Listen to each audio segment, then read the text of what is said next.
My name is James Rowlands, and in 2015 I started a WNR podcast with my friend Dan White. And for 5 years we have brought you the very best of the network, but it's time for a change. Now we don't just confine ourselves to Vinnie Mac, bring you AEW, Impact, NJPW and all the latest from the British wrestling scene. But we will still bring you all our old favourites, including NXT Update, takeovers and live shows for the Big Four. This year we will decide who is the greatest British wrestler in the world, plus so much more. But until we watch everything, we are with you, and we are the WNR.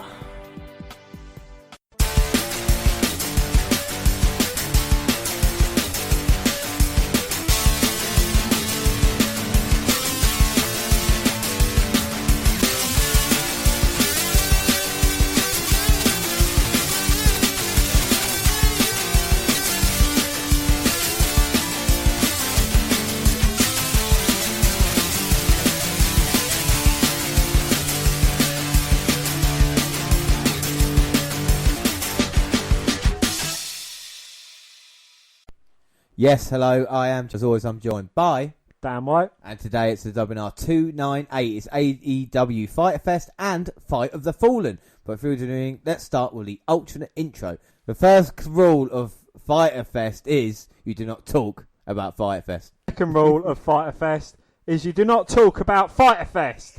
The third rule of Fyter Fest, if someone's to stop, goes limp, taps out, the fight is over. The fourth rule, only 2 guys to a Fyter Fest.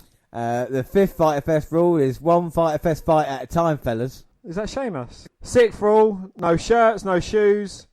Seventh rule, fights at Fyter Fest will go on as long as they have to.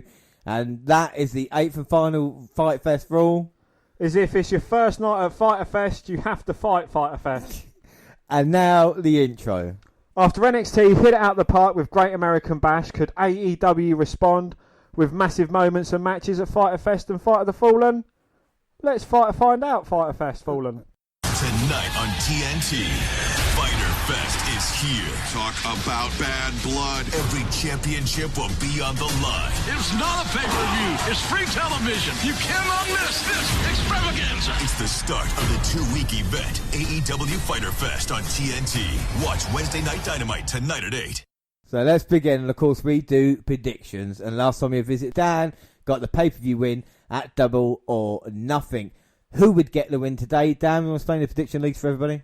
Yes, we have 4 prediction leagues: WWE pay-per-view, AEW pay-per-view, NXT pay-per-view, and a bonus league as well. And the scores at the moment, I am 6-5 up on WWE pay-per-views. We are 1 apiece on AEW. I am 4-1 up now on NXTs after the last episode. And you are, I am 9-8 up on bonus points. You are indeed. And the show opened with Jericho entering to join the commentary desk. MJF and Wardlow then entered for the opener. MJF cut a strong promo on Jungle Boy and Luchasaurus. He said he thought he and Wardlow dispatched with Jungle Boy and his dinosaur once and for all. He ripped on Jungle Boy going through his daddy's money and saying Luchasaurus was greener than his tongue. MJF said he finally understood why this match was made, even though he and Wardlow had already beaten Jungle Boy and Luchasaurus.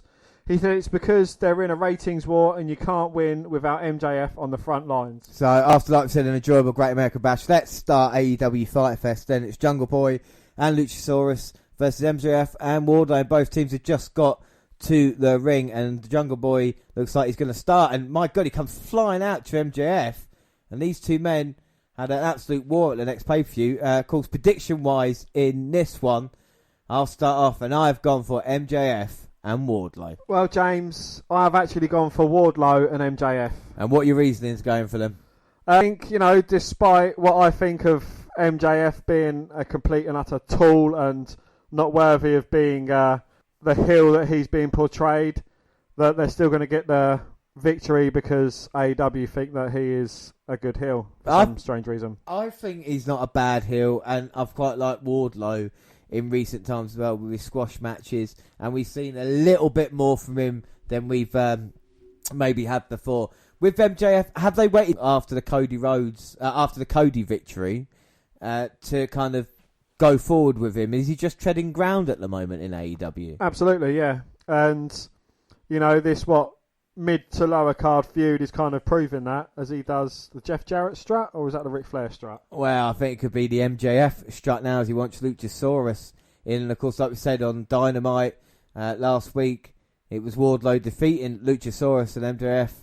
Wardlow going to take over now. When we talk about the staging and the look, it's the same setup as it basically was for the last pay-per-view Double or Nothing.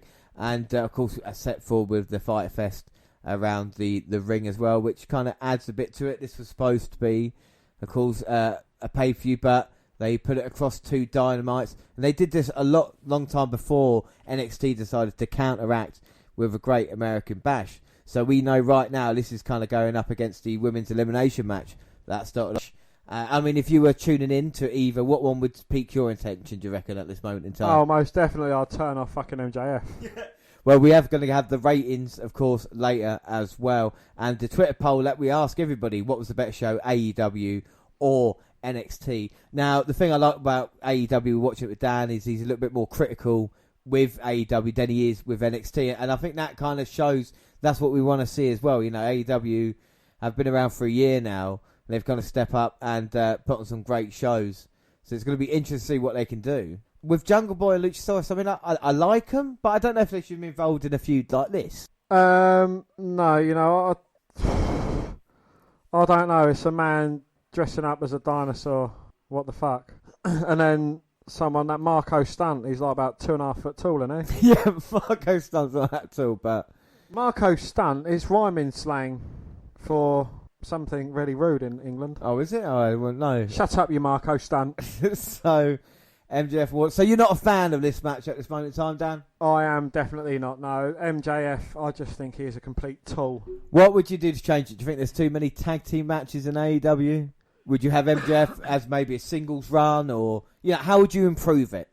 I would fire MJF and have Ward the monster heel that MJF should be. Okay, so what is your problems with MJF? Let's dissect it now, as Wardlow and MJF are in control. Well, after hearing his promos, he talks like he's a bloody 80s wrestler. His promos are straight out of the 80s wrestler's promo book. But he's still in character all the time, Women should be taking care of kids and, cooking and cleaning, and men are the ones that should be in a wrestling ring, and it's just, really? But because you dislike him, doesn't that make him a good heel? No, I dislike him.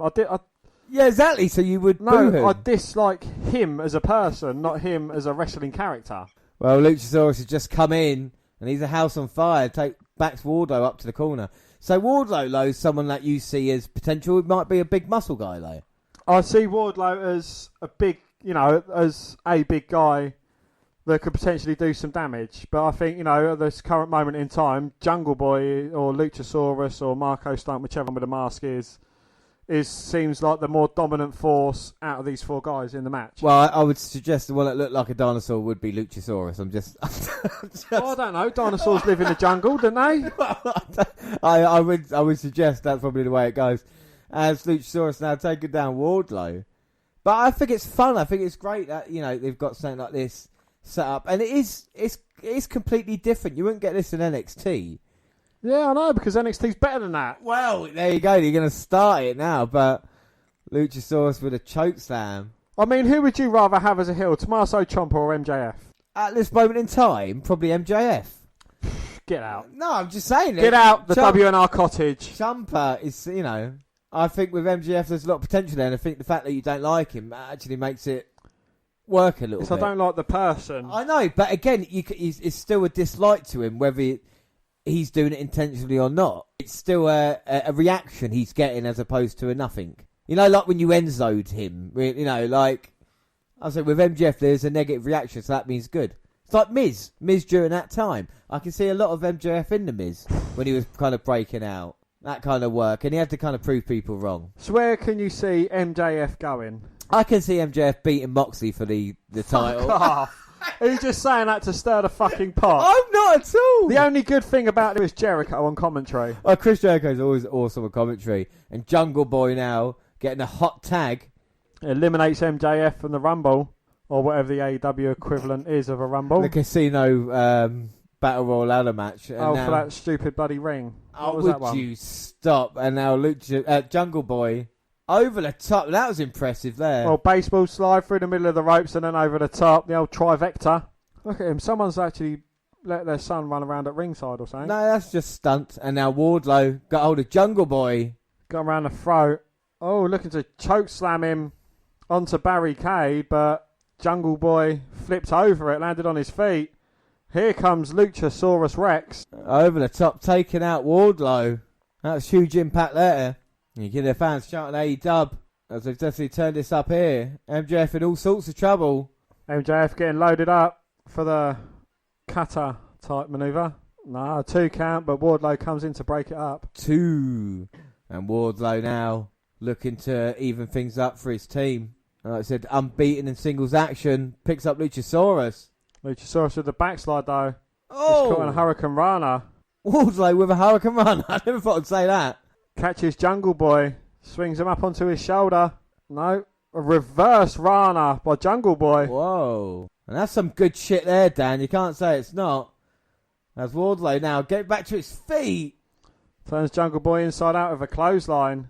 Luchasaurus is up. Catches MJF's foot. Flips him backwards. He barely lands on his feet. Gets a thumb to the eye. Now Marco stunt, distracting the ref. And Luchasaurus with a set-up powerbomb. MJF managed to bounce up, hit a super kick, go back down again. So all 4 men are down in a great opening match. That was impressive by Wardlow. It's okay. It's not great. It is good. Oh, and Jungle Boy and MJF nip up to their feet. Luchasaurus and Wardlow do the same. Take each other out with a clothesline. Jungle Boy's stepping stone into a Panama Sunrise. And now Luchasaurus got hold of Jungle Boy. Went for the DDT but got caught. Wardlow went for the suplex reversed. Catches Luchasaurus with an elbow. Marco stunt off the top. He's getting involved. That should be a disqualification. Well, he hasn't touched Wardlow yet. What, he just threw his whole body at Wardlow but didn't touch him? No, because he caught touched him. God, and he threw him again. And a low blow to Luchasaurus. Roll up by MJF. 2. No. A kick out. And now MJF tagging in Wardlow, who goes up top looking to finish the big man off. Big man. Senton bomb. My God, Wardlow. What 1, a move. 2. No. How did he not get that? Luchasaurus count. Well, the agility there, the big man. And can they come up with a plan? MJF now calling. Well, I think they've tried plan A. That was unsuccessful. They're going to look for plan B. Oh.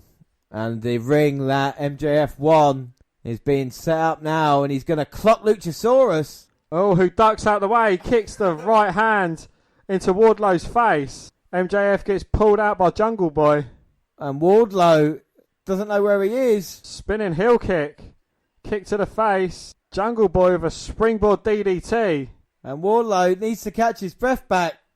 Well, he's looking to psych himself back up, but he walks into the hand of Luchasaurus. Chokeslam. Immediately sits up, catches a kick and a standing moonsault. 2, 3. Wardlow kicks out at the last after the 3. 3. Too late then. Job done. Dan, come on, man. You can't say that wasn't entertaining. What did you think of the match? It wasn't entertaining. No, it wasn't too bad, as far as openers go. Again, it seems like, that they're kind of making a mockery of finishers. I mean, sitting up straight after the chokeslam. Who does that? Look, I feel with Wardlow doing that, it makes him look more of a monster even though he lost. And I still think it was brilliant towards the end as well, that kind of exchange they had. My only problem is MJF kind of being used as a stepping stone, as it was for Jungle Express to get the victory. I just didn't really understand that. I thought, why is MJF, he's in a position, is he going to lose that one? Obviously, that's why we went for predictions. So yeah, we got that wrong. So it's 0-0 to start us off as we move on. Yes, a commercial aired for the AEW Dynamite Puppy Battle Royale, which will air next week after Fyter Fest. Lance Archer and Joey Janela had a pull-apart brawl in the crowd. I saw Zero Master among the dozen or so fans that were shown in this shot, like you were saying, Dan. A Hikaru Shida and Penelope Ford hype video played. Both come off as big stars in this. Well done. And then we get the AEW Women's World Championship matches. Hikaru Shida versus Penelope Ford coming out with Kip Sabian Predictions in this one. Dan, who have you gone for in this I match? have gone for Shida to keep her title. And I have gone for Hikaru Shida as well. I mean, she's got a singles record of 12-1 this year, and she beat Nyla Rose, of course, at Double or Nothing to be the champion. You've got a problem with the title belt in itself, but I think Shida is one of those who has been really impressive. You see with the kendo stick, got a victory. I think she's one of those that can actually make the AEW women's division really interesting. What are your thoughts? Well, as you say with the title, the problem I have with it, it's kind of like the title represents exactly what I think that they think of the AEW women's division. Small, worthless, pointless. Yeah, well, the thing is that, what do you think of Shida as a performer? Because I think she's really delivering at this moment in time. Honestly, I think she is kind of carrying the women's division on her back at the moment. I don't think there is too many legitimate challengers for her title in AEW at the moment. I think they're just kind of throwing any old Tom, Dick or Sally at her just to kind of give her numbers and victories and give her wins. Penelope Ford is not a number one contender as such. She's been quite lucky to find herself in this situation. And oh, wait a minute. Kip Sabian was getting in the face of Aubrey Edwards, and she said to her, I'm not having that. Why didn't she do the arm roll to send him out? I know you're disappointed in that, aren't you? Very. She just points out and says, you're out of here. Kip Sabian. Oh, and he's taking a kendo stick. Well, I think that's him. He puts it in his mouth to own property. I don't think anybody wants to touch that now. Maybe apart from Penelope Ford. And here we go. Oh, Shida comes straight out of the blocks, running knee. Oh, Ford with a backslide. Eats a kick to the midsection and thrown into the second turnbuckle. Shida's come out of this match and she wants it bad. Well, that's at the first match. Really, just come running at each other, and it's quite cool. It shows there's a passion there for getting the job done. As Penelope Ford needs to put in a top performance here tonight to even kind of be with Shida at this moment in time. It's going to be difficult. Catch herself on the outside using a bit of intelligence. Well, says she's brainier than the average bear, but gets caught with a baseball slide to kind of shut her up. But there is zero social distancing in this crowd. There is zero masks, apart from that Lucha Libre-looking wrestler. But I think he has to wear a mask. Well, yeah, there's no mask at the moment as Ford sending Shida into the barricade. In a bit of trouble now. Ford needs to press on the advantage, but Shida picking her up. Bounces on the hard part of the ring and drapes her over. Well, this is Fyter Fest and everybody's in for a fight. And here comes... Oh, a huge running knee lift from Shida. And Shida just screams and at the moment making light work of it. Irish whip reversed back in ring. Now Ford comes running in. Gets teetered on top. Shida with a roll. And now with a knee strike. But Ford was prone to that and managed to hit the kick instead. Bouncing Shida's head off the turnbuckle. So what do you think's needed for the AEW Women's Division? And is there an influx of talent, into the division, or is it a case of just more matches and more time spent? I think they need more of a focus on the Women's Division. I think they need a few more women with talent.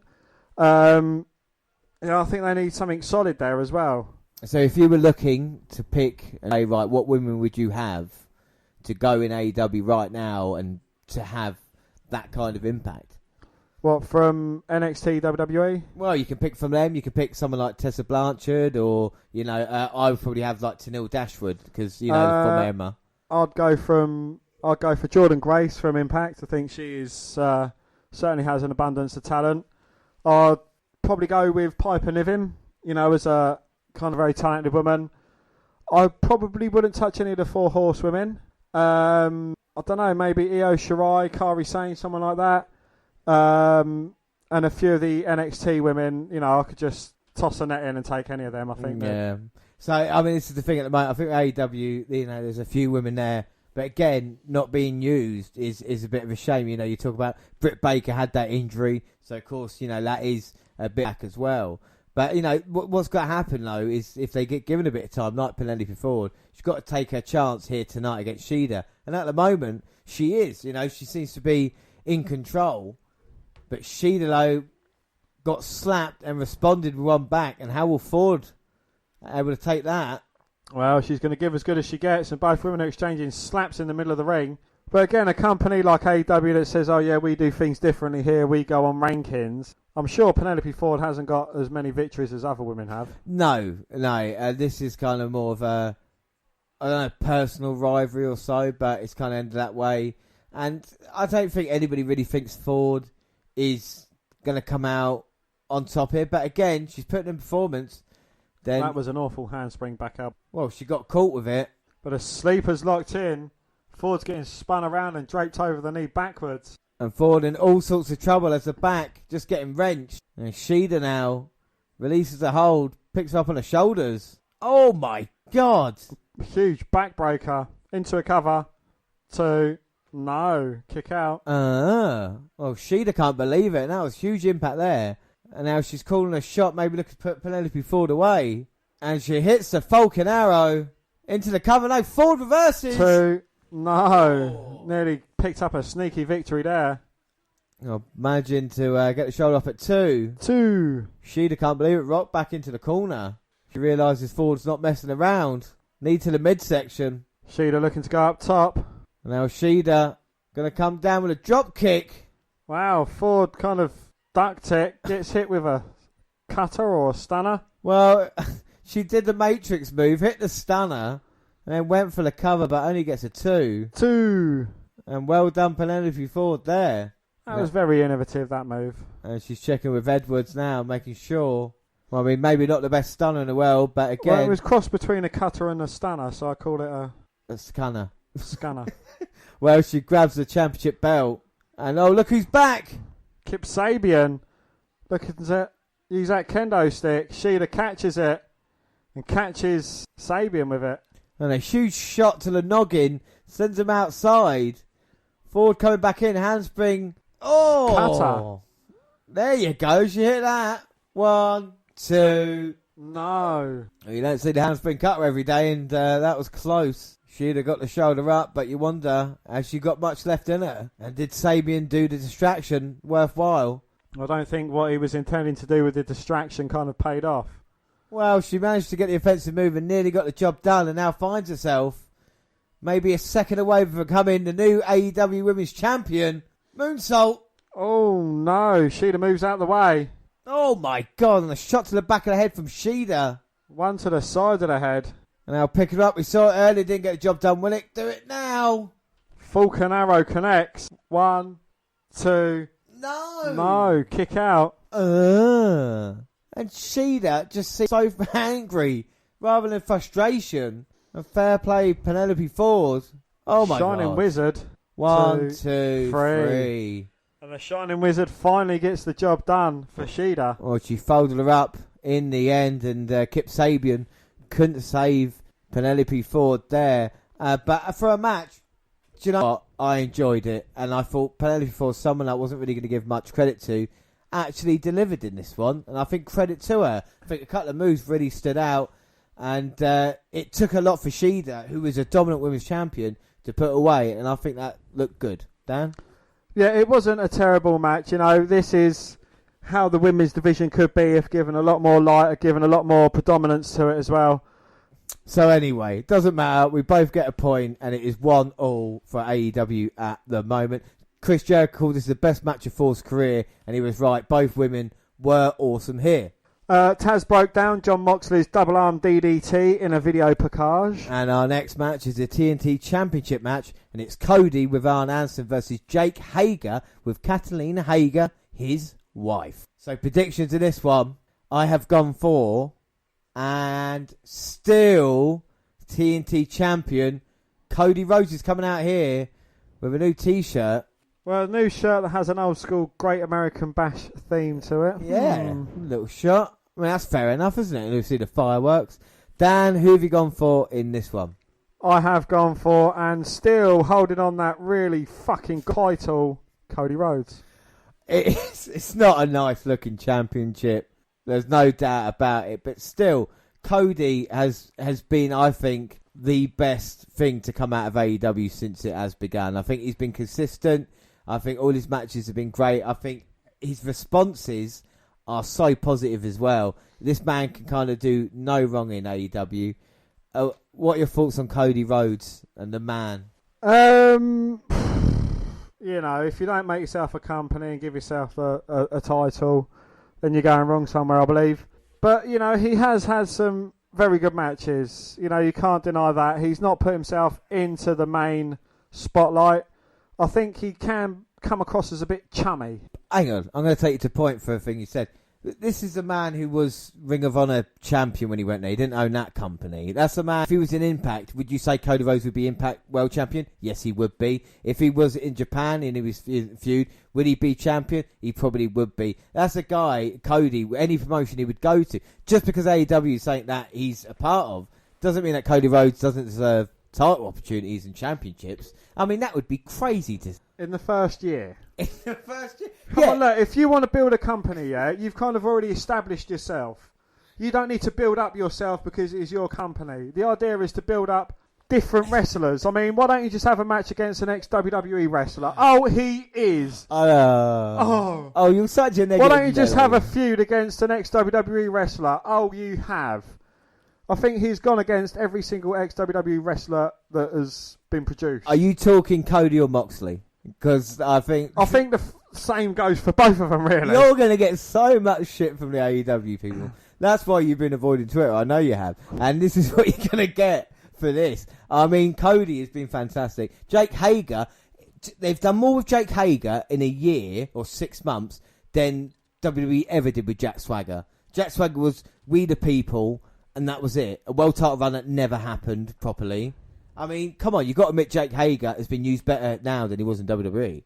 Jake Hager is just a light version of Brock Lesnar. I mean, the MMA style fucking fighting person. But just because they've got MMA hybrid, does that mean anything? You know, it's just the thing. I mean, Hager's only loss is to John Moxley, and you know, tonight there's no doubt he can maybe get the job done.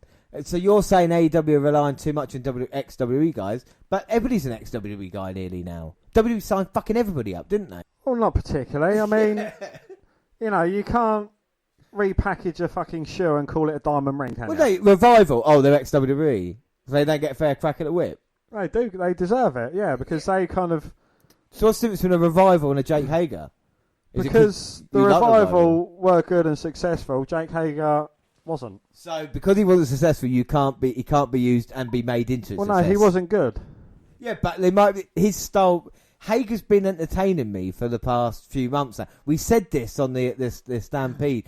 He's more comfortable in that role. He is, yeah. A non-talking kind of standing in the background, being someone's heavy role. Yeah, exactly. But not a kind of solo standout on his own kind of guy. But this is the kind of secondary championship. And, Cody beats someone of Hager, and I think that helps out, because, again, it's that little bit of, people still know who he is. I think even a casual fan, you're going to need that little bit of help. It'll be interesting to see what type of match they do, because at the moment, it's kind of, I was going to say catch as catch can style, but maybe that's what Hager wants to play in this one. Well, so you'd say this one, would you compare it to, like, the Timothy Thatcher versus Oney Lorcan match? It's happening near enough the same time, so, you know what I'm saying? Like...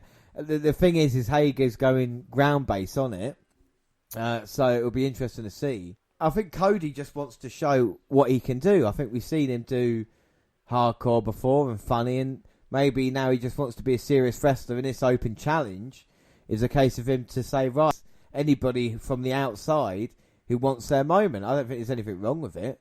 I don't think it's an ego-driven thing when it comes to that at the moment. I think AEW just want... the success. Hager's, though, his outfit is awful, we'll give you that. Just like, you couldn't find any other trunks in the back. Spandex blue shorts. Yeah, if you've got spandex blue, ones you used to wear for PE. And Hager now, with a shoulder block, taking Cody down. And tries to leapfrog him, but Hager takes him back in the corner.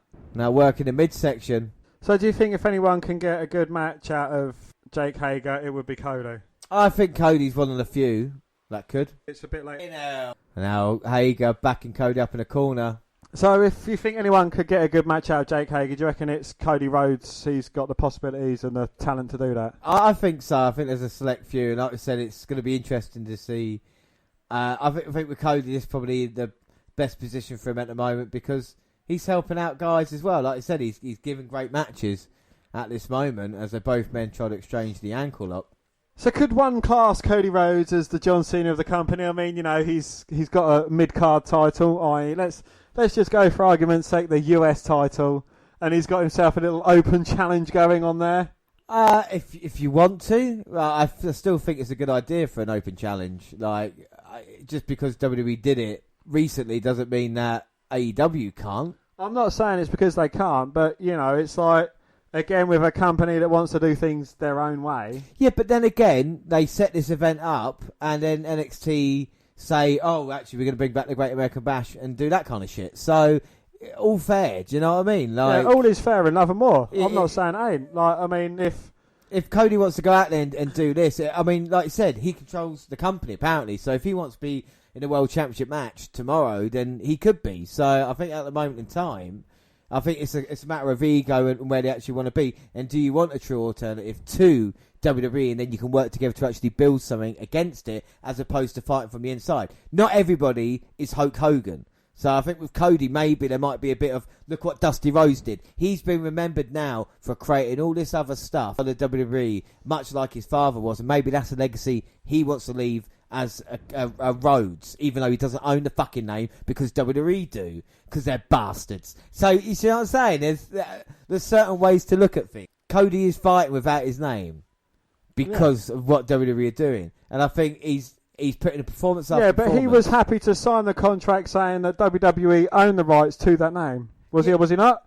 Did someone hold a gun to his head? Was he more than happy to work for WWE and pick up a fucking huge check? WWE signed 200 fucking wrestlers and stockpile them, and then, you know what I mean, and don't never fucking use them. So anybody that actually becomes hot in the independent scene never gets used. And that's why I'm pleased with people like Cody or Orange Cassidy or anybody else, like MJF, when they get an opportunity somewhere else, they actually can. As Hager is going now after Arn Anderson, and Cody comes to stop him, but Hager turns the German suplex into those mats. And how thin are those mats, Dan? I don't care. It's AEW mats. They're probably cheap knockoff WWE mats.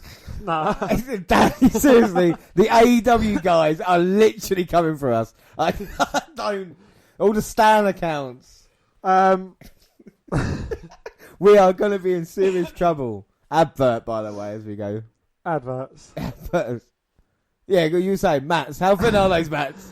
Those mats are just mere millimetres thick over pure concrete. And Cody's back came crashing down into him. And you know why Dan's laughing, because I'm going to be the fucker having to deal with all the AEW anti-comments, which is going to be really fun. We love AEW here and the opportunity, even though Dan can't see it. Speak for yourself. It's Hager now working on Cody, and he's putting a shift in this matchup. Like I said, more mat-based, and that's where Hager's going to come out on top. But some of the best champions, especially in the UFC and places like that, have faced people and used their style to beat them, which probably makes a champion even greater. Maybe that's what Cody is trying to attempt to descend to the outside. Well, Anderson's kind of refusing to let Hager throw Cody into the ring post, and then sidesteps so Cody can throw Hager into the ring post. And now he's got his man to get the advantage. Can Cody see this through now? Throws Hager back in. No, went right into the sleeper. And Hager now using the turnbuckle. Cody using the turnbuckle, getting to a pin. No, and he gets a 2 though. 2. And Hager now manages to turn it, and you can see the elbow right underneath the chin. Hits a jawbreaker, manages to relinquish Jake Hager's hold. And that was beautiful by Cody, using the second, third rope. Flip back round, hit a cutter. The Cody cutter. But both men down. So much has been taken out of Cody Rhodes in this fight. But Cody feeling it, trying to put Hager away. And he's got the belt off. He means business. Oh, a huge pump kick. Was over right hand kick to the midsection. Taking a page out of his brother's book. Irish whip reversed by Hager. Charges in. But Cody jumps over. And a beautiful power slam there, turning Hager round. Only gets a 2. 2. Oh, Anderson looking frustrated at ringside. And I think it shows you, Hager is a heel in this one, but it's been Cody's managers had to help him out to get an advantage. And I think that shows how tough Hager actually is in this one. As he looks worse for the wear white at the moment, but gets the feet up in the corner. And a Hager bomb, going for the cover. No, just a 2 count. 2. But it does look like Jake Hager's been in a 50-minute Ironman match. Oh, without a doubt. And I think this is what we see And credit to the wrestlers who make it look so easy to be in that condition. I don't think there's a better conditioned athlete in the world than professional wrestling, because you see all the outside guys come in and they are sweating buckets upon buckets, whether it be boxers or football players or anything like that. And the wrestlers just seem to look so cool on TV. Hager now throws Cody into the other corner. Going to hit another Hager bomb. This time it was a swagger bomb and missed. Reverse DDT by Cody. It was a lovely inverted DDT by Cody. And goes for the cover, but only gets a 2. 2. Kyle getting frustrated. He knows he's got to put Hager away soon. What are your thoughts on that tattoo on Cody's neck? We spoke about it. It's not great. But then again, Mike Tyson was there and he has the same tattoo, didn't he? So, like I say, not a great taste in tattoos. And Hager, though, managing to run up top. A lovely throw from the top rope into it. But that only gets him a 2. 2. And now Hager going to look for the ankle. And now he's going to rip the ankle right off the leg of Cody and Arn Anderson again. He's going to try and get involved in this. Or is he just shouting encouragement to his man? Well, Cody in all sorts of trouble. Look for that bottom rope. Manages to get there. And now Hager going to use that full count. Oh! And Hager's wife just slaps Cody across the face. Well, Catalina's getting involved. Arn Anderson causes a distraction. And Dustin Rhodes. Dustin come out, hit to the face. Cody went for crossroads. Hager still reversed. Rock bottom. And Hager now looking for a submission, but Cody turns it around into a pin and gets the victory. Hager thinks he's won. He thinks Cody tapped. Yeah. He thinks Cody's tapped. Well, Cody happy about still being champion. Hager's pissed off. He thought he'd won. Hager said no, he's tapping out. He can't believe it. Arguing with the referee now. Oh! Slaps the ref. Referee's out. And Dustin and Arn Anderson looking on. And then, oh my God, here we come. Referees, EMTs. Men in shorts. That's Jerry Lynn. Jerry Lynn had probably the greatest match of his career in ECW. And now he's coming out here in shorts. Helping out a knocked out referee. My, how the mighty have fallen. Oh no, he's one of the most underrated wrestlers. Good old Jerry Lynn. Anyway, talk about that. Hager's going to get suspended for this. You can't put your hands on an official. Dan, what did you think of the match? At times it wasn't too bad. I think, for a face and his manager to get involved, is it kind of doubt how good the face person is, really? If you need like a face in peril and his manager to get involved to help him get the victory, it's like, what? Okay, I'm going to look at it a different way to you did. I think that is Hager's best match in AEW. Oh yeah, without doubt. Without doubt. So let's look at the positives. So let's look at that as Hager actually looking like a legitimate threat. Like I said, Arn Anderson having to get involved. The question is this enough more than he can chew by doing these open challenges? Will he finally get caught out at some point? He nearly did tonight and got away with a victory. But then again, we see what happens. After that scores, it's 2-2. Another point for us as we move on. We get a Darby Allin hype video. He was skateboarding and stuff. It was okay. Precisely as much thought went into it, coming up with the content for this video as it seems from this description. Well, Orange Cassidy sauntered in and sat next to the commentary team with his feet on the desk. And it is Private Party with Matt Hardy. And they defeated Santana and Ortiz. Yeah, so predictions. Dan, who have you gone for in this match? I went for Private Party. And I went for Santana and Ortiz. There was some good action in this one. Isaiah Cassidy was the star of the match. He was absolutely on fire tonight. Well, Quen and Cassidy ran wild early with some spectacular dives. Cassidy in particular hit a great dive to the floor. Santana cut Cassidy off with a backdrop. Ortiz and hit a DDT, and Santana and Ortiz established control. Quinn got a tag during the commercial break and hit some dives for he also cut off. Cassidy got a tag and hit a crazy tornado. Cassidy hit a swanton on Ortiz for a near fall. Quinn tagged in and fell victim to some tandem offense. Ortiz made a cover and Cassidy made the save for Quinn. Well, Santana took out Cassidy on the floor. Ortiz took the ref.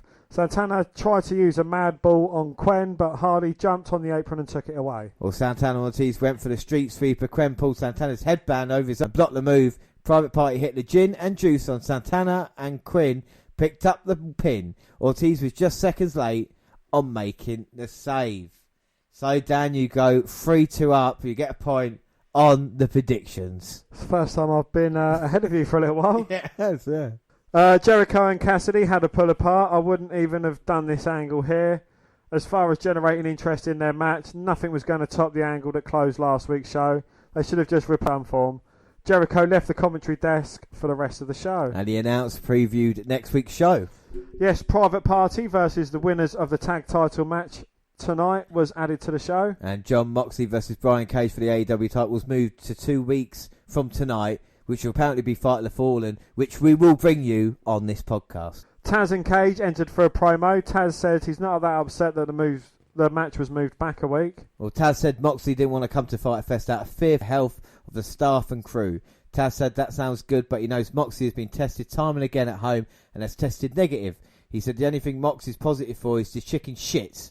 Taz walked in a line here about AEW not running a sloppy shop, a jab at WWE. Well, that's well and good, and I like Taz, but he's in rings surrounded by people not wearing masks. Let's not throw stones in a glass house. Well, Taz promised that the Cage will take the title from Moxley's dumbass at Fight for the Fallen. Well, this was a great promo. Taz strong case for best on interviews this year.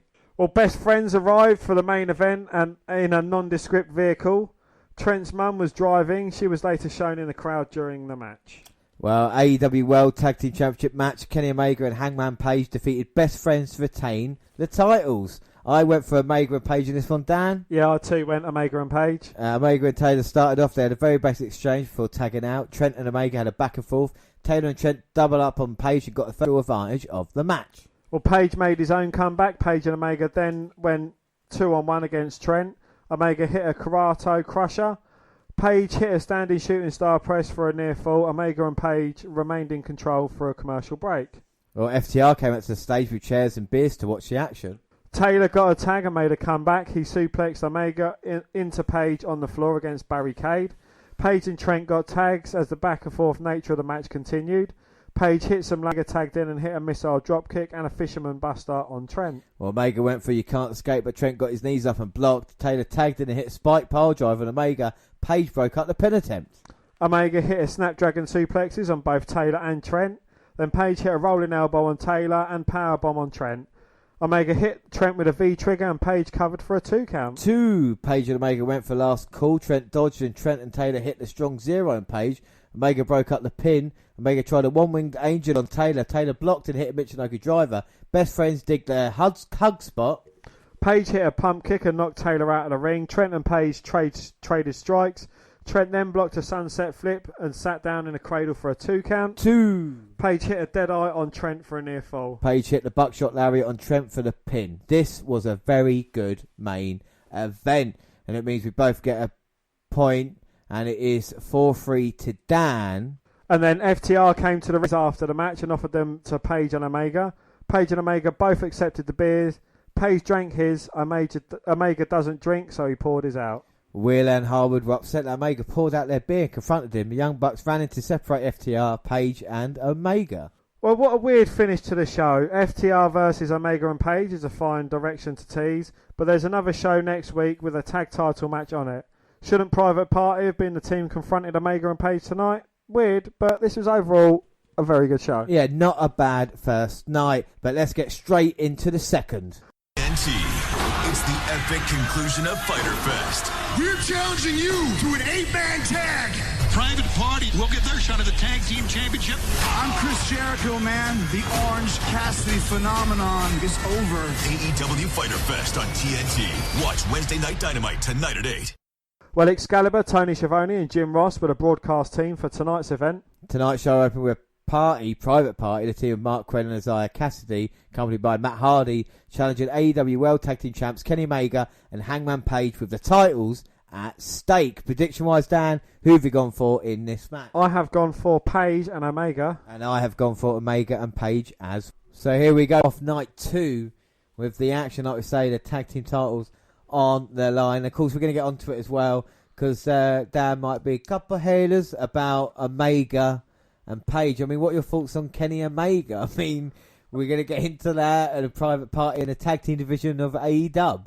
I think he's massively overrated and panders too much. He's a panda? He's a panderer. So why don't you think he's that good?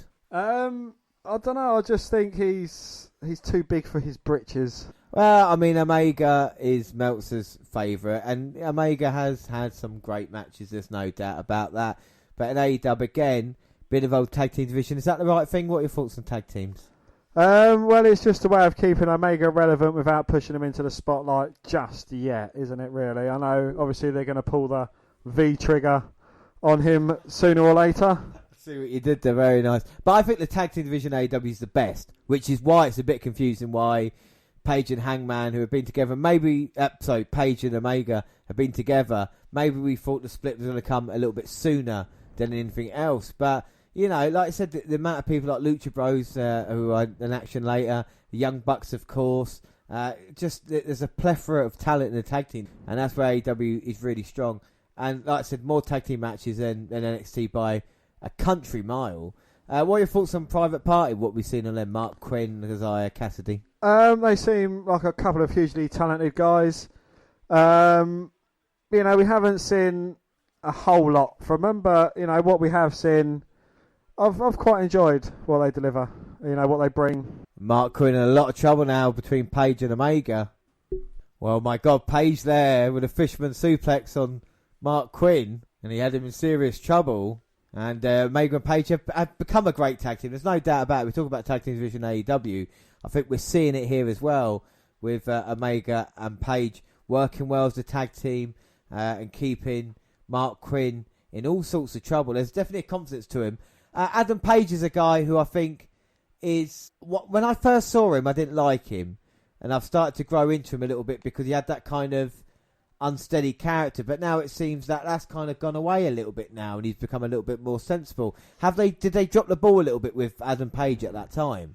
Well, I think they was kind of teasing something to happen between Page and Omega, which didn't quite, because he'd finish a match and then he'd run off and he'd rather get pissed than be around. Exactly. And then they've got kind of Matt Hardy, who was part of like the elite sort of stable. And now he's kind of managing the opponents of his friends Omega and Page. Oh, I think it's Big Money Matt. I'm not even sure if that's him or not, or if it is just traditional Matt Hardy. He's been changing it up. It's been a little bit confusing in that way. But Kennedy there with beautiful DDT on Omega, and Mark Quinn there, powerbomb by Page. Into the crowd, which is made up of AEW wrestlers. And then Cassidy comes with a dropkick baseball slide and sends Page into the crowd as well. And Cassidy's the only man now who's up on his feet at the moment in time, looking to go outside. Oh. Wow, that was very impressive. His springboard from the inside of the ring to the outside, but instead of going off the top, he went off the second. That was really, really nice, and it was good to see there. Now, we should say, I'm not saying I've mentioned, we watched NXT on the WWE Network. We're actually watching this one on traditional Sky on ITV4. So this is what you're saying. You can actually get this for free to view on TV. And it is pay-per-view worthy. And like I said, we'll get onto that, especially kind of with Fight the Fallen with the main event. I feel that this is a big-time event feel to AEW at the moment. Okay, so for wrestling fans in the UK, aside from, the people that haven't got the Sky package, because there is so many other different options out there of terrestrial TV, this is readily available on just normal terrestrial TV. Yeah. How come the numbers aren't higher, especially from the UK? Because it's on ITV4 on Fridays and it's not live, and we've seen the tape to live problem. Fans in the UK are so smart that they'll find other ways to try and get AEW Dynamite watching it live. You have to have the information. That is the only problem with the internet, and the change in wrestling is you need the results now. And of course they were back in the day, but I think that's different. ITV4 can't show AEW because it breaks broadcasting rules of how many adverts you have in an hour. So that's why Sky and BT have got their own rules, so they can have the programmes, but unfortunately AEW can't. And all the box office has been shut down, so AEW's pay-per-view is only available on Fight TV.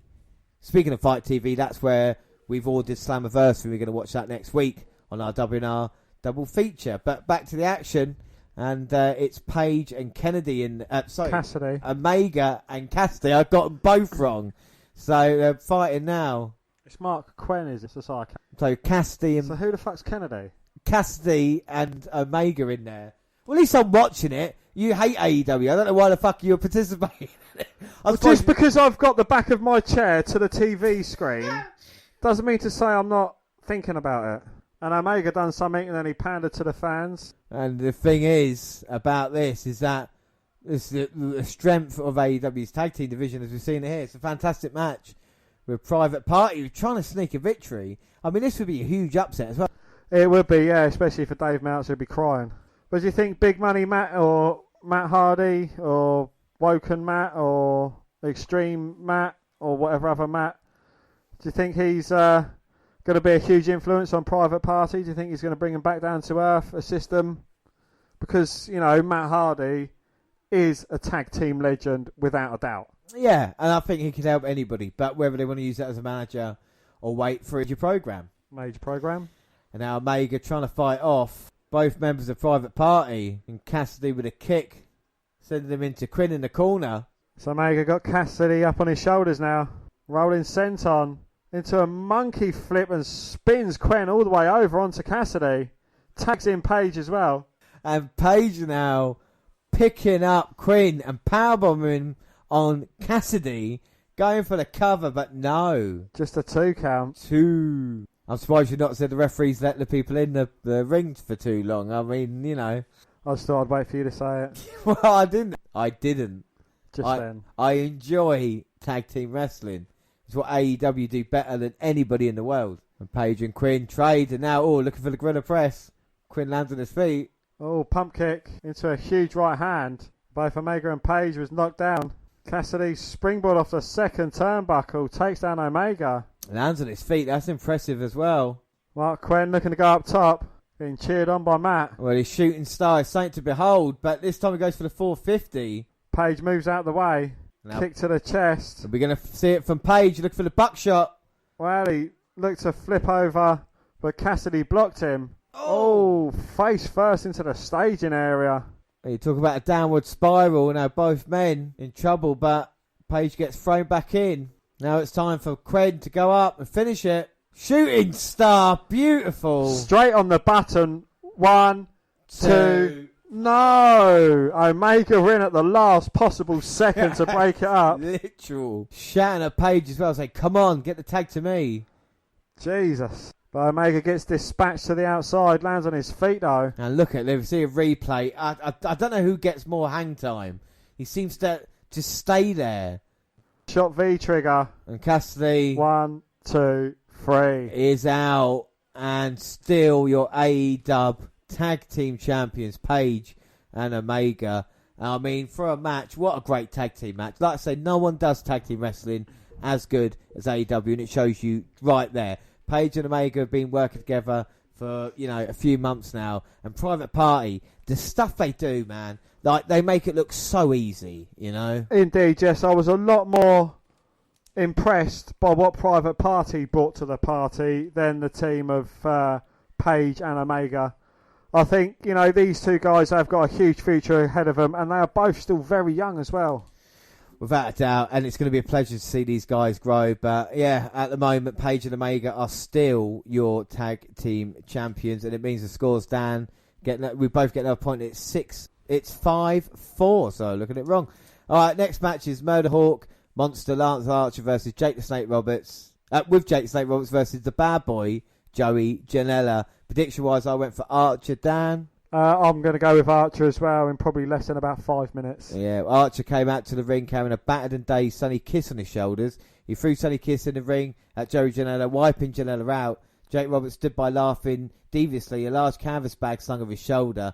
Archer immediately began the assault on Joey, chopping him on the outside of the ring. Well, Janela fired up, slide, then followed up with a diving crossbody block from the top onto Archer on the floor. Janela pulled a table out from under the ring. He clubbed Archer with a sledgehammer fist. Janela then grabbed a chair and tried to use it, but ref Paul Turner pulled it away. As this transpired, Archer knocked a distracted Janela off the top rope. Archer pounded Janela with a massive shoulder tackle. He then began stomping on his spine. Archer whipped Janela into the corner turnbuckles. He tried to fight back with palm strikes to Archer's face, but Archer dropped Janela with one giant paw strike. Sonny Kiss momentarily distracted Lance Archer from the apron, and Janela seized the opportunity and smashed Archer with a rolling elbow strike. Janela tried to take Archer off his feet, but Archer nodded his head and shrugged off Janela's strikes. He then grabbed Janela by the throat and muscled him over the top rope. He attempted his blackout finisher, but Janela countered it. He hooked Archer's legs, but Archer kicked out. Well, Janela then dropped Archer to his knees with a thrust kick, into the mat with a bicycle knee strike. Jake Roberts got up on the apron with his canvas bag, and referee Paul Turner got in Jake's face. As the ref was distracted, Janela splashed Archer off the top, and then Concrete Rose Sunny Kiss connected with a 450 splash onto the Murderhawk Monster. Archer just barely kicked out. Archer was playing possum. Hello, possums! As Joey climbed to the top rope, Archer dazed Janela with a big right hand. He lifted up Janela and nailed the blackout to the outside, smashing Janela's body right through the table. He was bouncing Janela's skull off the broken table like a basket. Archer then rolled Janela back into the ring and pinned the bad boy for the victory. That's enough for anybody. Lance Archer is a bona fide threat to win any championship in AEW, said Jim Ross. But didn't he lose? He did lose. Okay, right. Yeah, he lost to Cody for the TNT title. Yeah. Scores down, another point, both of us, so it is 7-6 to you. A clip aired of Darby Allin practicing coffin drops at Travis Pastrana's ranch. Darby noted it's been about a month since he's been out of the ring, but he's added, Brian Cage, don't think I forgot about you. You're the one who put me out. Well, Tony Schiavone interviewed the Machine Brian Cage and his mentor Taz in the ring. And Cage will be challenging AEW World Champ Jon Moxley on Dynamite at Fight for the Fallen. Well, tonight Jon Moxley was supposed to defend his title against the Machine. That'll happen next week, and Brian Cage will be crowned the new AEW World Champion. But that's what brings me to what's in my hands, said Taz, who's holding a black bag. Let's hope it's not full of shit. What's in my hands is something I created decades ago. What's in my hands is basically something that is my full body of work. What's in my hands was created with my blood, my sweat, my tears. What's in my hands is the FTW World Championship. He then pulled the gold out of the bag.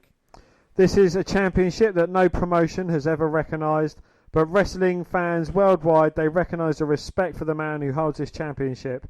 Because the man who holds this championship is the baddest son of a in wrestling. And that man is no longer uncrowned.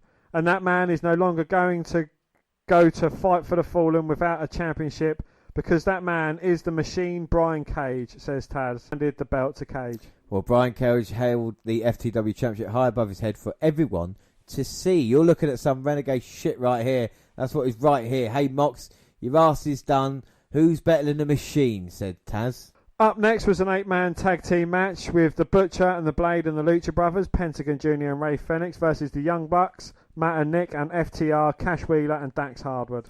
Yeah, so what are your thoughts first of the FTW Championship coming back? Does that mean anything to you? It actually means fuck all to me.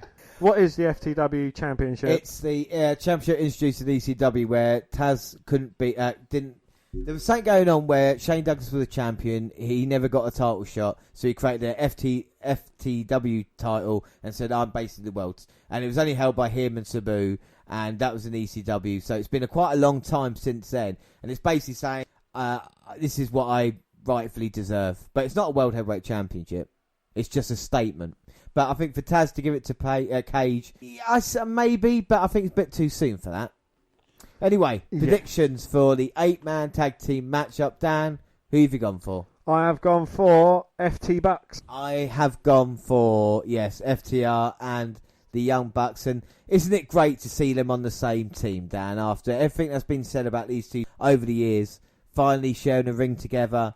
It is dream match style, isn't it? It is, but unfortunately they're teaming together and not against each other, which is, I think, the huge build-up that we've been kind of dreaming of. Yeah, I think we will see the Young Bucks and FTR. Obviously, they're not going to show it straight away, but I mean, the Lucha Bros are a great tag team in their own right. And then, of course, we've got the Butcher. And interesting, as we start off now. And is the Butcher the older one? He looks like someone's granddad. Here, the wrestler. Butcher. Who's that in there? Pentagon in there with, of course, Cash or Dash? Dax Hardwood. He used to be Scott Dawson, didn't he? And now he's Dax Harwood. And Cash really used to be, of course, Dash. So it makes perfect sense, Dan. And we're going to get a great tag team match here. I mean, I can't help it. You're so anti-AEW, can I? I mean, that's not really my fault that you hate this and you hate everybody that watches it. That's what you tell me when we're not recording anyway. But isn't it great to see the Revival actually treat like a proper tag team now and getting their chance? Yes. No, I do, as, you know, it doesn't go without that. I do really like FTR or the Revival or, you know, whoever they're known as now. Is this them kind of finally getting a chance that they deserve, the respect that they should be getting? I think without a doubt, and they've said their plan is to dominate tagging across the world. They want to go New Japan, they want to go Impact, they want to go Ring of Honor, and they're going to start off with AEW. And like we said, the match between them and the Young Bucks, it's going to be brilliant someday down the road. But to see them exchange with the Lucha Bros is something we probably never thought we were going to see either. Absolutely not, no. And, to go from what they was doing in WWE to being an 8-man tag, it's a huge leap for them. What you were saying, to be treated as a joke in WWE, you'd be told that you gimmicks, and now they just want to be serious. They're a throwback tag team, aren't they? And this is what they were right back at the start before, everything changed for them. They were a traditional tag team. And it's the same thing with the Young Bucks. That's what makes them opposites to each other. And that's what makes it so interesting. Don't get me started on this. Well, what's wrong with the Young Bucks? They haven't got a long enough show. What is wrong with the Young Bucks? No, they are a good tag team. We just leave it there. I don't think there's anything wrong with the Young Bucks. I mean, the Butcher and the Blade, maybe. I would argue they're probably not a premier tag team. What about the Lucha Bros? I think Lucha Bros are brilliant. Like we said, a team that... I mean, it's a shame that Pac has not been around as well, because we've seen more of Death Triangle. But the thing is that these two guys are a fantastic tag team. And one of my favourites. They're always enjoyable. That's what the AEW Tag Team Division is there. And this event in itself has felt like a big feel to it. Like I said, it felt like a pay-per-view. Well, FTR and the Young Bucks all working together. Matt Jackson's in the ring now. First showing for the Young Bucks. Got Ray Fenix. Throws him out, who kind of spins around the ropes. Comes in and tags in the Blade. Who's the Blade? Oh, Blade misses with Nick Jackson now, who gets a blind tag in. See a bit of Young Bucks teaming. Oh, swinging net breaker onto the knee. Double drop kick from the Young Bucks. Take out the Butcher. And the Butcher in all sorts of trouble now. Young Bucks, complete control.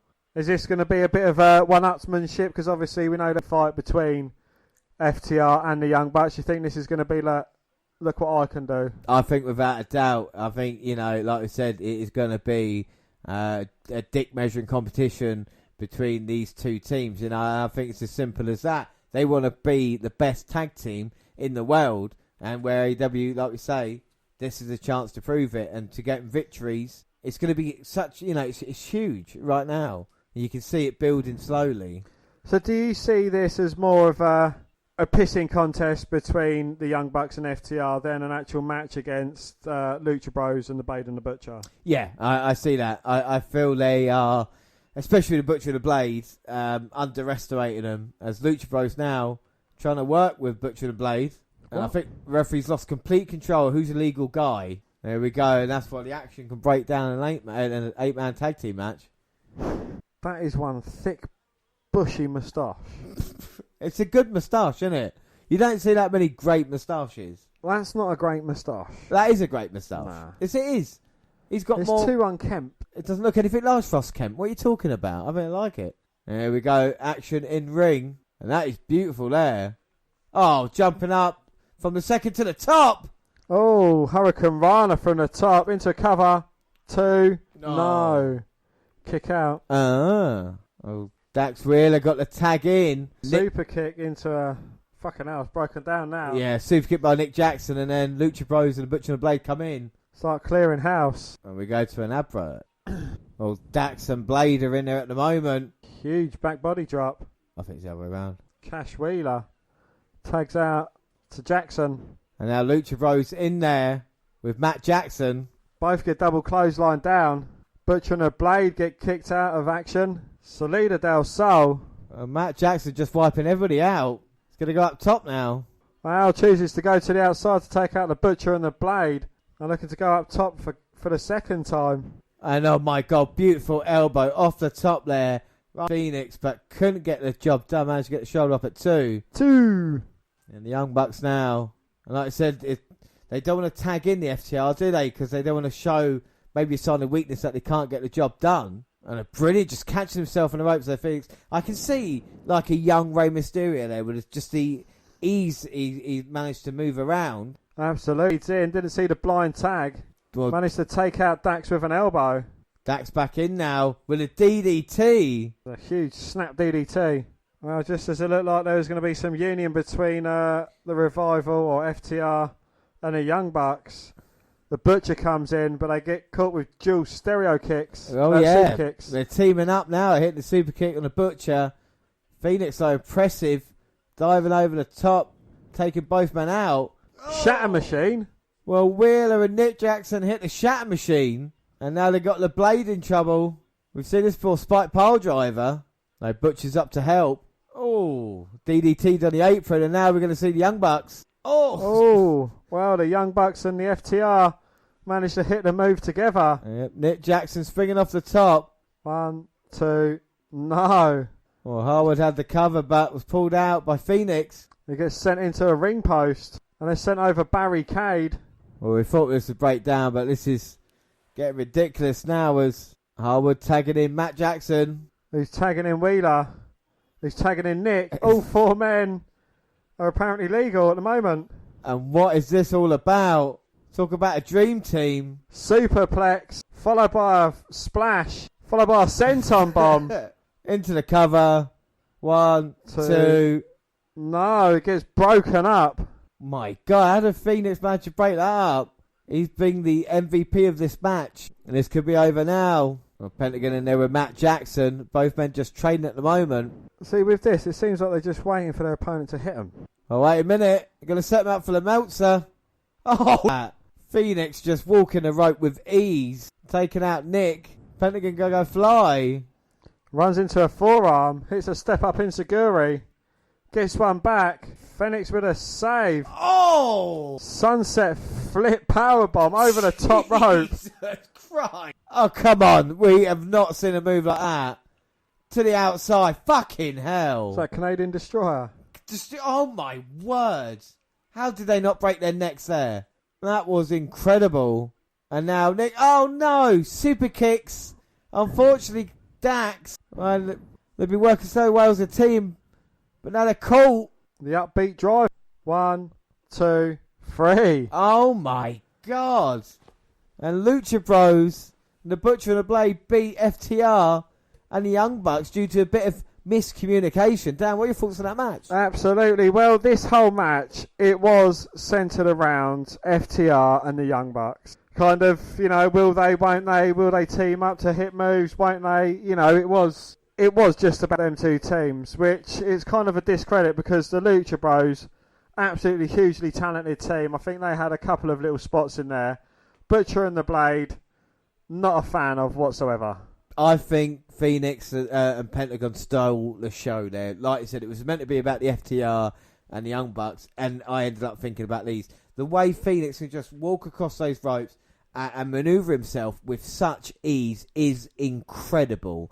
And that finisher to the outside is like saying I've never seen before ever. Credit to him. And it builds dissent, which we wanted to see between the two as well. 2 teams. Great team. Great match from AEW. Well, Alex Marvez greeted Big Swole outside as she approached the entrance to the arena. Marvez informed Big Swole that she was banned from the building tonight. Swole was served a letter and then was outraged upon opening it, learning that she was suspended for kidnapping and harassment.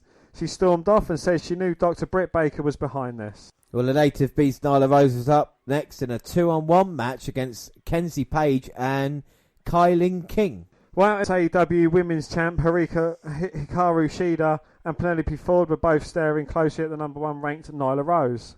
Oh, Nyla clotheslined Kenzie, headbutted her and then dropped a leg. Nyla tossed Kenzie halfway through the ring. King tagged in and jumped on Nyla's back trying to choke her out, but Nyla backed her right in the corner. She then walloped King with a dynamic spear. She picked up Kenzie and planted her with a fall-away slam. Nyla then powerbombed Kenzie onto Clint and pinned both of them for the victory. Nyla grabbed the microphone after the match and said, I believe actions speak louder than words, and I think my actions here tonight spoke for themselves. I look in the back and all I see these great wrestlers with managers, so I've taken it upon myself to hire a manager. I'm not ready to tell you who it is. I can promise you one thing, though. All these people in the back with managers have something in common. They're champions. So my manager will ensure that I leave AEW one day, very soon, Shida as the AEW Women's Champion. Well, from earlier in the day, there was an update about the condition of Colt Cabana. One of the AEW trainers informed us that Colt has severe rib trauma that he suffered last week after being thrown into railing backstage at Dynamite. The medical staff said he was still cleared to wrestle tonight. Well, Mr. Brody Lee said he wasn't sure who was behind the attack, but he can assure Colt that with a Dark Order watching his back, these kinds of mishaps won't happen again. You got it, Mr. Brody, replied Cabana. Up next was Mr. Brody Lee, Stu Grayson and Boom Boom Colt Cabana versus So Cole, Uncensored, the Fallen Age of Christopher Daniels, Frankie Kazarian and Scorpio Sky. And prediction-wise, I have gone for Dark Order. I too have gone for Dark Order. So you've gone for the team that contains Colt Cabana?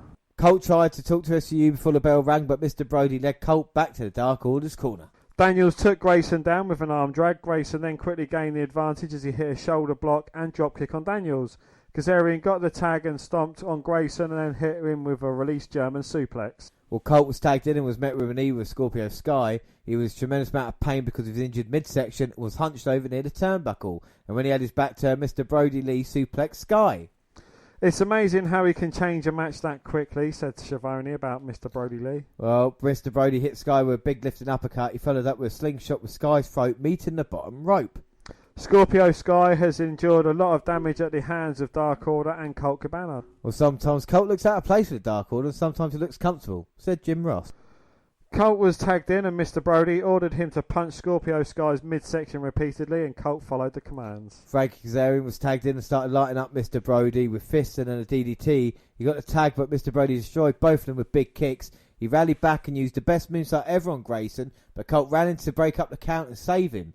Daniels questioned Colt and Colt replied, I had to. I love you, I know. As CD was busy with Colt, Mr. Brody blindsided Daniels with a discus lariat. They were back in the ring. He obeyed and then he pinned Daniels for the Dark Order. Colt smirked after the victory. No, he weren't smart. He didn't have a cigarette, James. He's just a smug twat. Scores. Dan is 8-7 up. Yes. Well, Big Swole was wearing a disguise and snuck into the building. She balled up the letter she had received earlier in the night and threw it at Dr. Britt Baker, the role model. Screamed in outrage and disbelief. And now it was time for our main event. Yes, it's freshly squeezed Orange Cassidy, accompanied by best friends Trent and Chuck Taylor versus the champion Chris Jericho with Santana and Ortiz. This is the main event of night 2. Of course, we have one more match after this, and that is the main event of the podcast. And it is going to be for the AEW World Championship. It's going to be Jon Moxley versus Brian Cage. But right now, Cassidy versus Jericho. Dad, go on, get your vellum out here of Cassidy. What are your thoughts on Freshly Squeezed? It was fun for a while, but now it's just getting boring. The novelty has worn off. Well, novelty might have worn off, but I think he's playing that, and we're going to see him as actually quite a good worker. But anyway, an idea you came up with, we're going to get Chris Jericho's entrance now, and we're going to sing along to it, because, I mean, that's what you want to do, isn't it? So, fair enough. Let's do it. Go on then, James. Take it away. Go on then. Do a fall on the inside. You are innocence personified. Go on, Dan, and I will drag you down and sell you out. Run away. You're not singing. I said to you, you're going to sing. And you went, I'll sing, and you're not doing it. No, I'm not doing it. You're disgusting. You disgust me. Yeah. The darkness, I'm losing the light. Encircled by demons I fight. What have I become now that I've betrayed everyone I've ever loved, them all, and I've been a slave to the Judas in my mind. Is there something left of me to save in the wreckage of my life, my life? You're such a disappointment sometimes, you know that. Oh well, so that was me doing a Jericho theme tune. Dan can have a go at AEW all he wants, but will he sing along to a tune? Will he fuck? So, what is your problem with Orange Cassidy then? Is it because you've not seen, you think he's a one-trick pony? Pretty much, yeah. I've not seen anything from him that, it was funny the first time, and then the second time Garner's a little chuckle, and the third time it's a huh, and then the fourth time it's probably a little smile, and then the fifth time it's just something that, the more you see it, it's like, yeah, we've seen it, mate. Prediction-wise, who have you gone for in this match? I have gone for Chris Jericho. And I have gone for the real star of AEW, breakout star, Orange fucking Cassidy. Bring it. And look at him, hands in his pockets, and he's bringing the fight to Jericho. Jericho don't know what's hit him. That's beautiful. Drop kick. Do you know how difficult that is to do as well? Oh, wow. He's managing to outrun a fat old man. You do it then. You do a nip up with your hands in your fucking jeans and see if you can do it. What an athletic man. Suicide dive there, just taking out Jericho. Jericho, man, who beat Rock and Austin on the same night. Now he's facing a legend like Orange Cassidy. Okay, when he was a couple of £100 lighter and back when he was able to wrestle. I mean, you know, Austin and The Rock have since retired then. And Jericho's reinvented himself and become the champion, and you've been singing along to his theme song when we're not been recording. You've been going, look at the bubbly and all this shit, and yet he's still over at this point, and yet you can't seem to admit it. It boggles my mind. And Cassidy, this is why you're bitter as well, because he's in control of Jericho at this moment. He's got him back in. He's going to come off the top. Beautiful diving crossbody. And again, going for the DDT, but Jericho's blocks it. Trying to get into the walls of Jericho.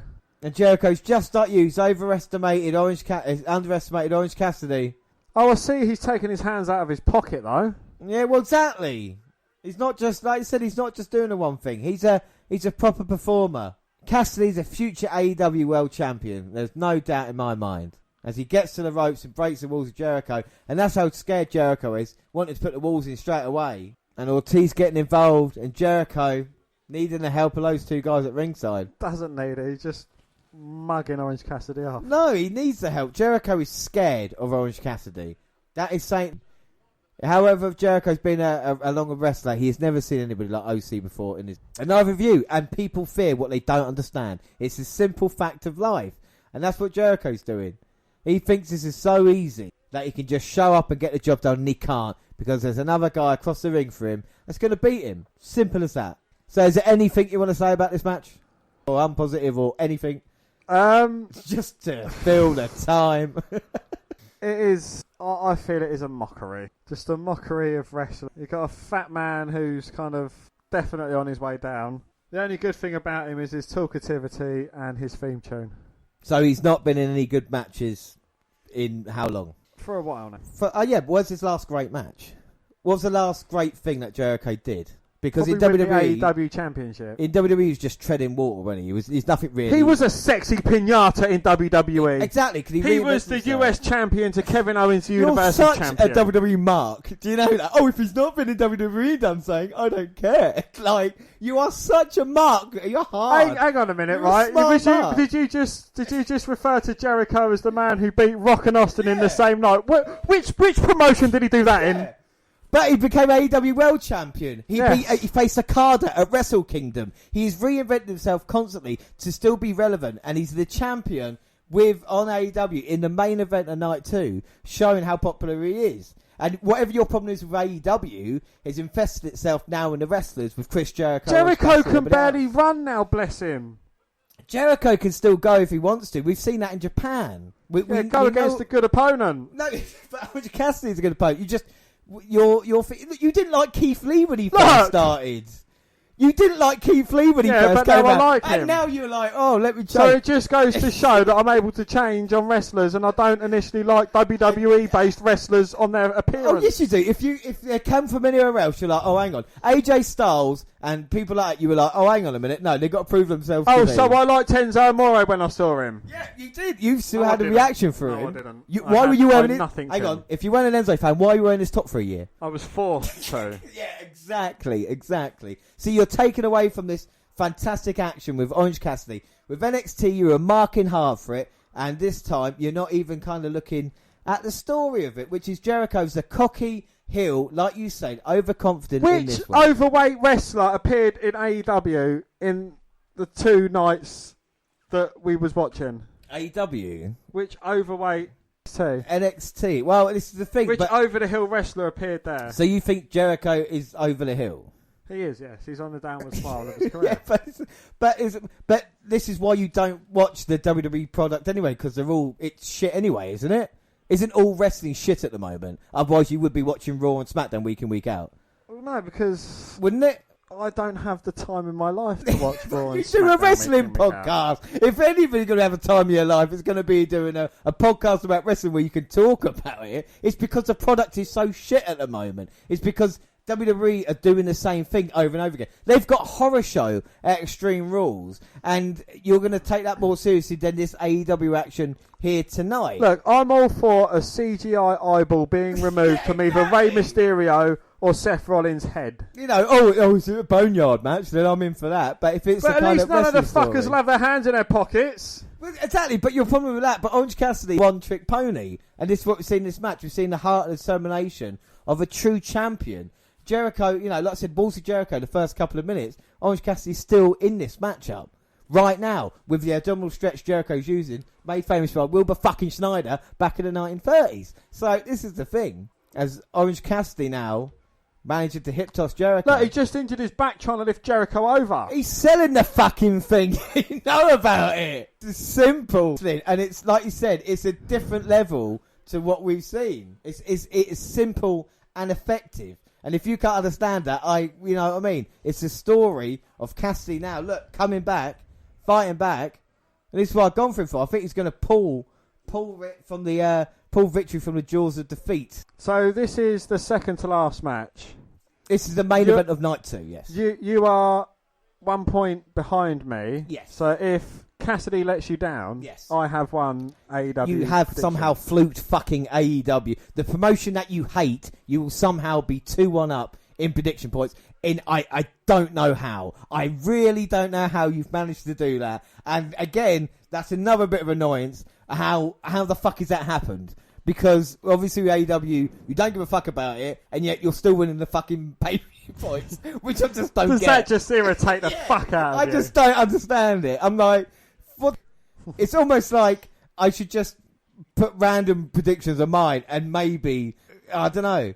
But I just feel Orange Cassidy in this match, he's going to upset. Look, like you said, if Jericho has been there and done that, Orange Cassidy gets a victory over Jericho, it's a huge statement. Jericho still have name value. WWE would welcome them back for a Super Showdown or a fucking SummerSlam in a second. And then you change your tune about that. But I'm talking about with AEW, if anybody can beat Jericho, then that is a huge name. We talk about, like, 20 years later, we'll say, oh, Jericho beat Austin Rock on the same night. 20 years from now, Orange Cassidy, I beat Chris Jericho. It would be the same impact. Chris Jericho is a legend. We've admitted that. He's a Hall of Famer. And a victory over him in AEW. Yeah, but it also star. depends on what Orange Cassidy does with the rest of his career. Does it not? I think it does. But you, like I said, to get the opportunity, even if nothing happens, it's like Zach Gowen can still say, I had a match with Vince McMahon. So yeah, and I had a match against Brock Lesnar. Yeah, exactly. You didn't say if you fucking win or lost, but it's the same thing. I'm saying. And look at Orange Cassidy now. Beautiful off the second rope. So are you saying that this currently is the highest point of Orange Cassidy's career? Yes. Of course it is. And each time... Oh, now look. With the kicks, and he's looking to take out Jericho once and for all. He actually hit one. Super kick. 1, 2, 3. Somehow Jericho managed to kick out. Ah. My other worry right now is the sound volume on this, because I'm sure we've gone over the allotted sound, but I'm sure it'll be fine. As Cassidy going up, Jericho catching him. Oh, Jericho meeting Cassidy up on the top turnbuckle. And this might be superplex time for Jericho. But Cassidy's doing everything he can to hold on. And suplexes Jericho all the way down to the canvas. What's he going to do off the top? Splash. No, Jericho just managing to kick out. Splash couldn't get the job done. I think, like you said, how embarrassing would it be for Chris Jericho if he lost to Orange Cassidy right now? Jericho might as well retire. Jericho next to the ropes and Cassidy there, send him on the apron. Jericho springboard, but Cassidy ducks it, sends Jericho side.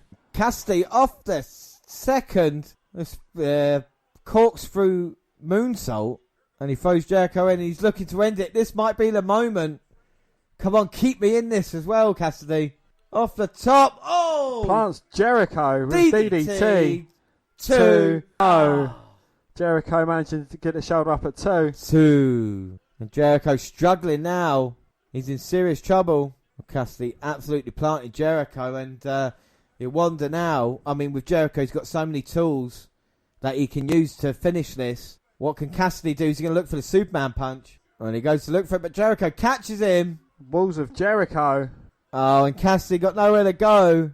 I don't know, Cassidy's so tough. I don't think he'll submit. I don't think he'll tap. Do you think he'd pass out? I think he'll pass out. Look at all over the body as Jericho brings it back in. Yeah, he's going to tap. Come on, inches away. I bet he puts his hand in his pocket instead of tapping. No, he rolls under.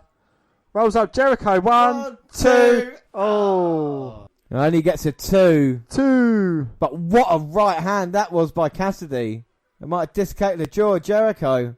Cassidy now having to use the ropes to get up. Oh! Freshly squeezed orange juice to the face. Come on, ref. And here comes best friends. And this is, come on then. And Santana and Ortiz been sent away. And that's not right. Come on. Cassidy had it won. And now Jericho. With the baseball bat to the face. Code breaker. Oh. 1, 2. Yes! Cassidy somehow kicked out of the code breaker. And the baseball bat. How's he still in this one? Well, you see the orange juice on the mat. And the Orange Cassidy's left it all in the ring today. And he's still fighting. He's got the upper hand now. Back elbow by Jericho. We can see a bit of old-fashioned line salt time. No, Cassidy moves out the way. Oh, Michinoku driver. 1, 2. No. Y2J with a shoulder up. And Jericho now hanging in there. The former world champion in serious trouble. Cassidy has bought the heat in this one. And now both men just trading. Now here comes Cassidy back in with clothesline. Taking Jericho down. In for a second, but runs into a knee. Oh! Well, Stun dog millionaire. Jericho went for the suplex. Like I said, stunt dog. Now spin around DDT. Into the cover. 1, 2. No, 2 count. 2. Well, Aubrey might be covered in orange juice. But it wasn't Cassidy's fault.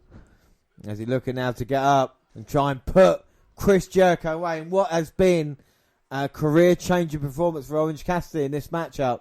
Oh! Went for the Judas effect. Went for the Superman punch. Got caught with the Judas effect. And Chris Jericho puts Cassidy away in a hell of a match. Dan, what are your thoughts? It is probably the best match that I've seen Orange Cassidy in. I think Jericho done one hell of a job putting Cassidy over. Helped him out a lot during that match as well.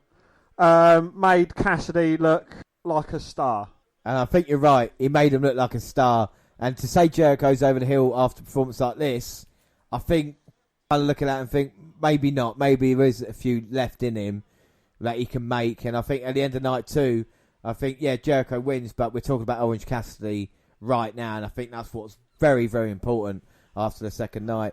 So the scores are 9-7 to you, Dan. Like I said, you have won AEW predictions, but what are the TV ratings? Well, NXT continued its winning streak over AEW Dynamite on Wednesday as NXT won the viewership battle for the 3rd consecutive week. According to Brian Alvarez, Great American Bash Part 2, or an average of 759,000 viewers during its 2-hour broadcast, while AEW Dynamite had 715,000. Well, AEW President Tony Khan reacted to the latest Fyter Fest ratings on social media, calling them a huge win for the promotion. Well, as usual, they went head-to-head in this week's both shows, a special edition to the programme, with with Dynamite featuring Jericho and Cassidy in the main event, and NXT featuring Cole and Lee.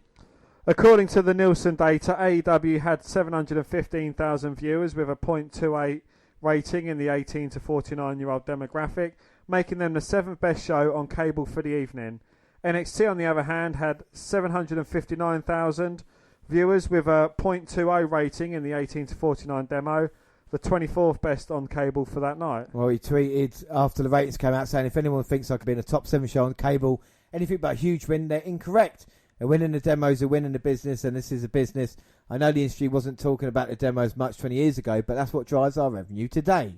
He additionally tweeted the weekly rankings chart and wrote, "Here's the chart the industry uses to analyse performance. The leftmost colour-coded column is 18 to 49 demo. The rightmost colour-coded column is total viewers.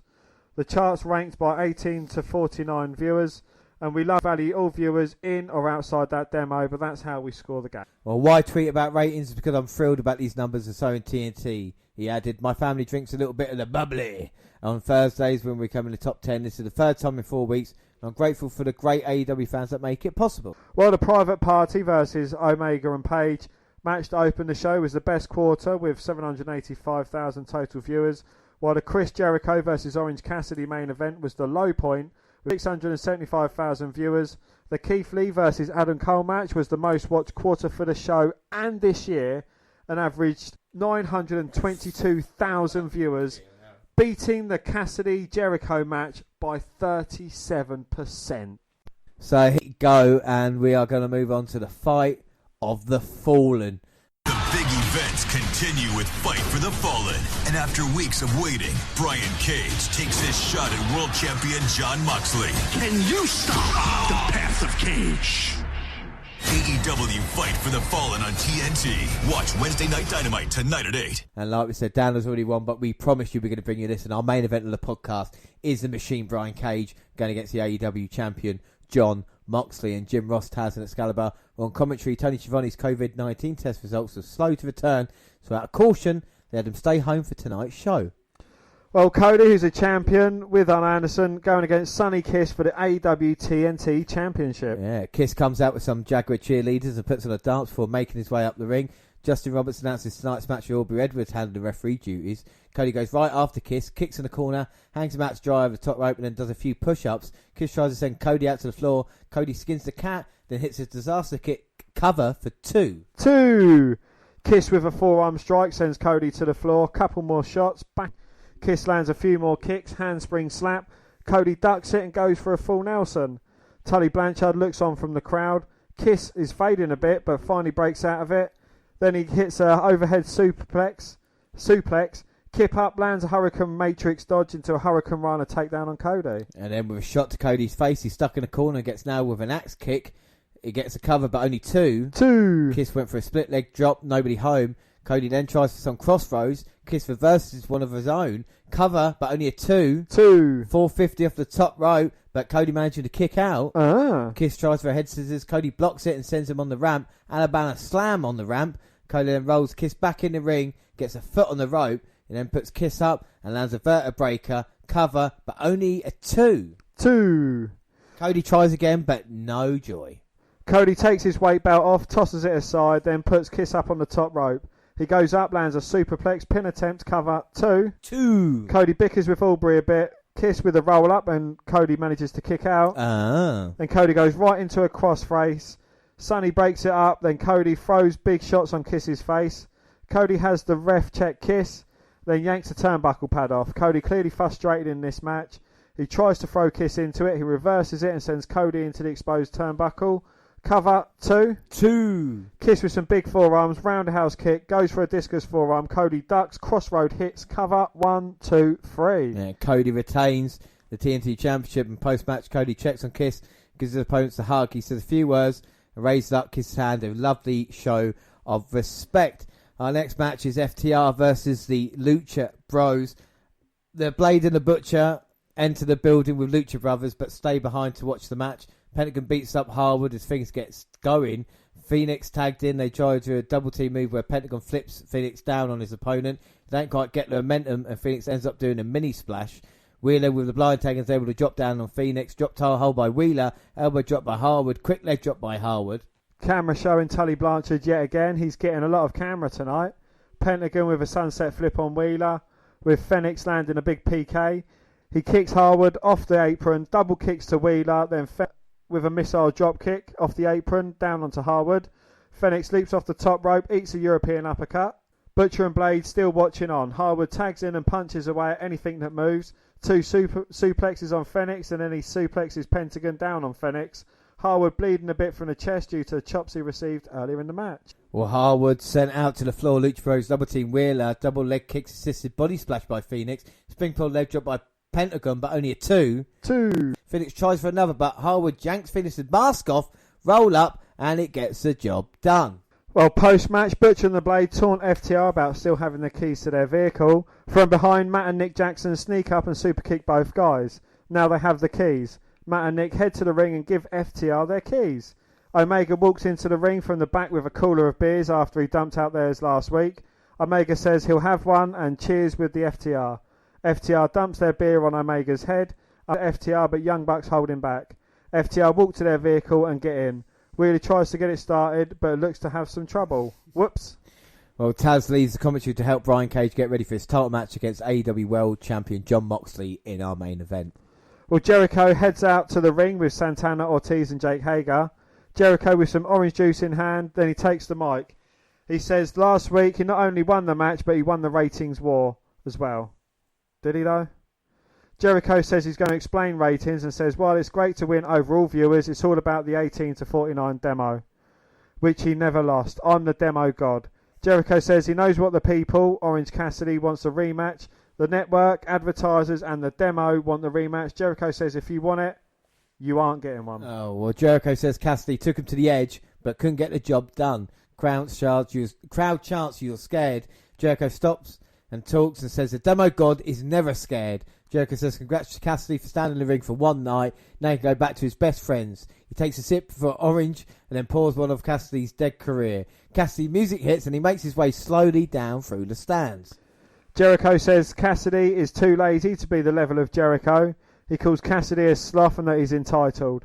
He tells Orange that you'll never get a rematch. More you scared chance. Jericho tells Cassidy to shove his glasses up his arse and get out the arena. Cassidy gives him a weak thumbs up and then a thumbs down. From the rafters comes a whole lot of orange juice on in a circle. Ortiz swims and flops around. Jericho says his jacket costs $7,000. Jericho asks for a towel. He gets one, opens it up, and it's a photo of Cassidy's face in a circle, pointing it out as we go to break. Well, again, a lot going on there, but we've seen it before, but used in different ways. It is entertaining. And Grumpy Jericho, though, has to join a commentary. Says it will be a rematch against Cassidy. Well, it is the Elite, and it's the Young Bucks and Kenny Omega versus Jurassic Express, Luchasaurus, Marco Stunt, and Jungle Boy.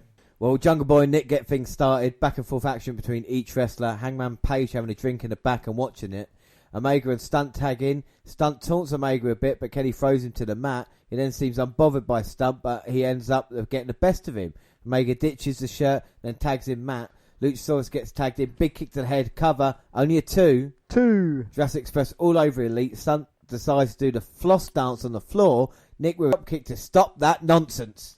Omega looked for his big drive over the top rope, taking out 2 opponents, but Jungle Boy with a Hurricane Rana sending Nick to the floor.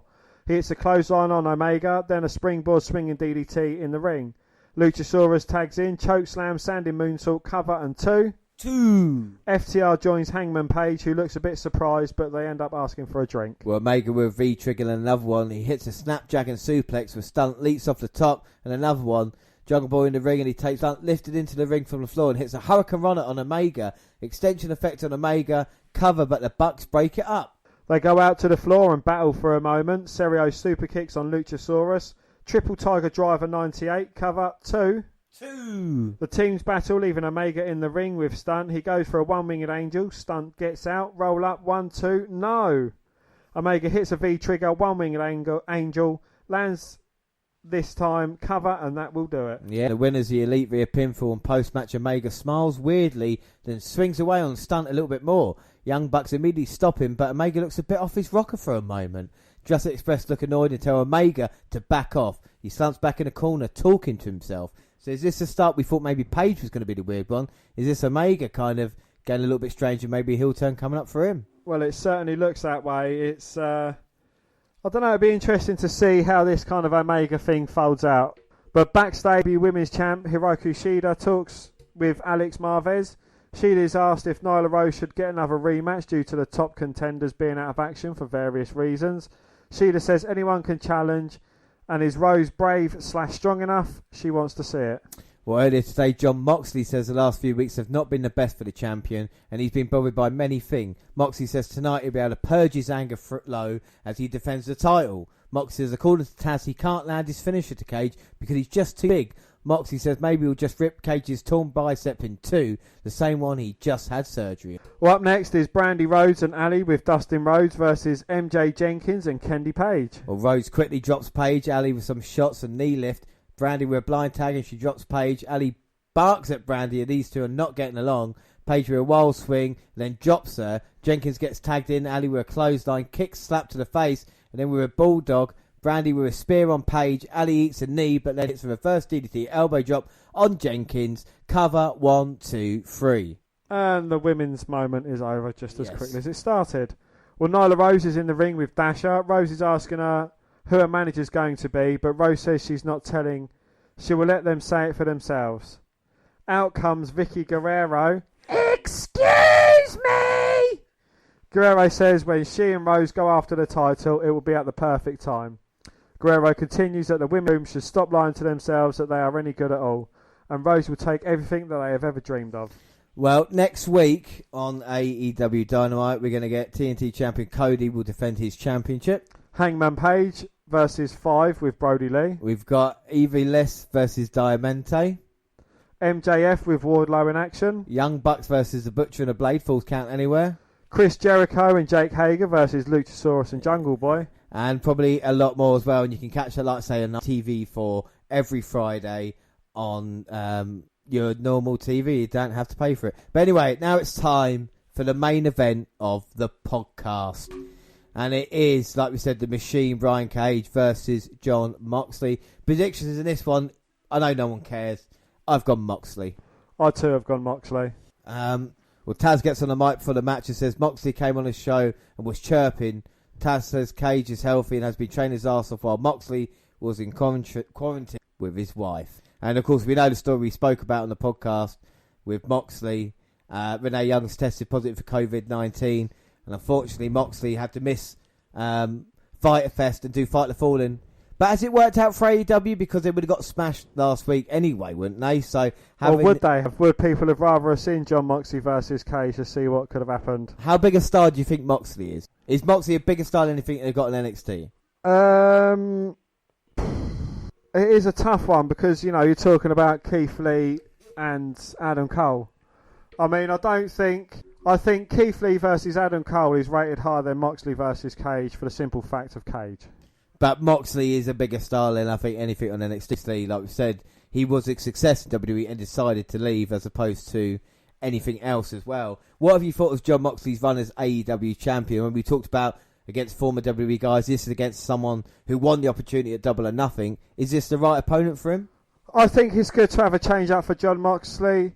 Again, you know, I'd like to see a bit more from him. Since he's had the title, it's kind of been, right, we're all going to fight to be your next challenger. You know, it's kind of everyone else trying to decide to be his challenger. Whereas, you know, when Jon Moxley was going for titles in WWE, he was kind of going all out to go for the title. You know, you kind of saw more of him.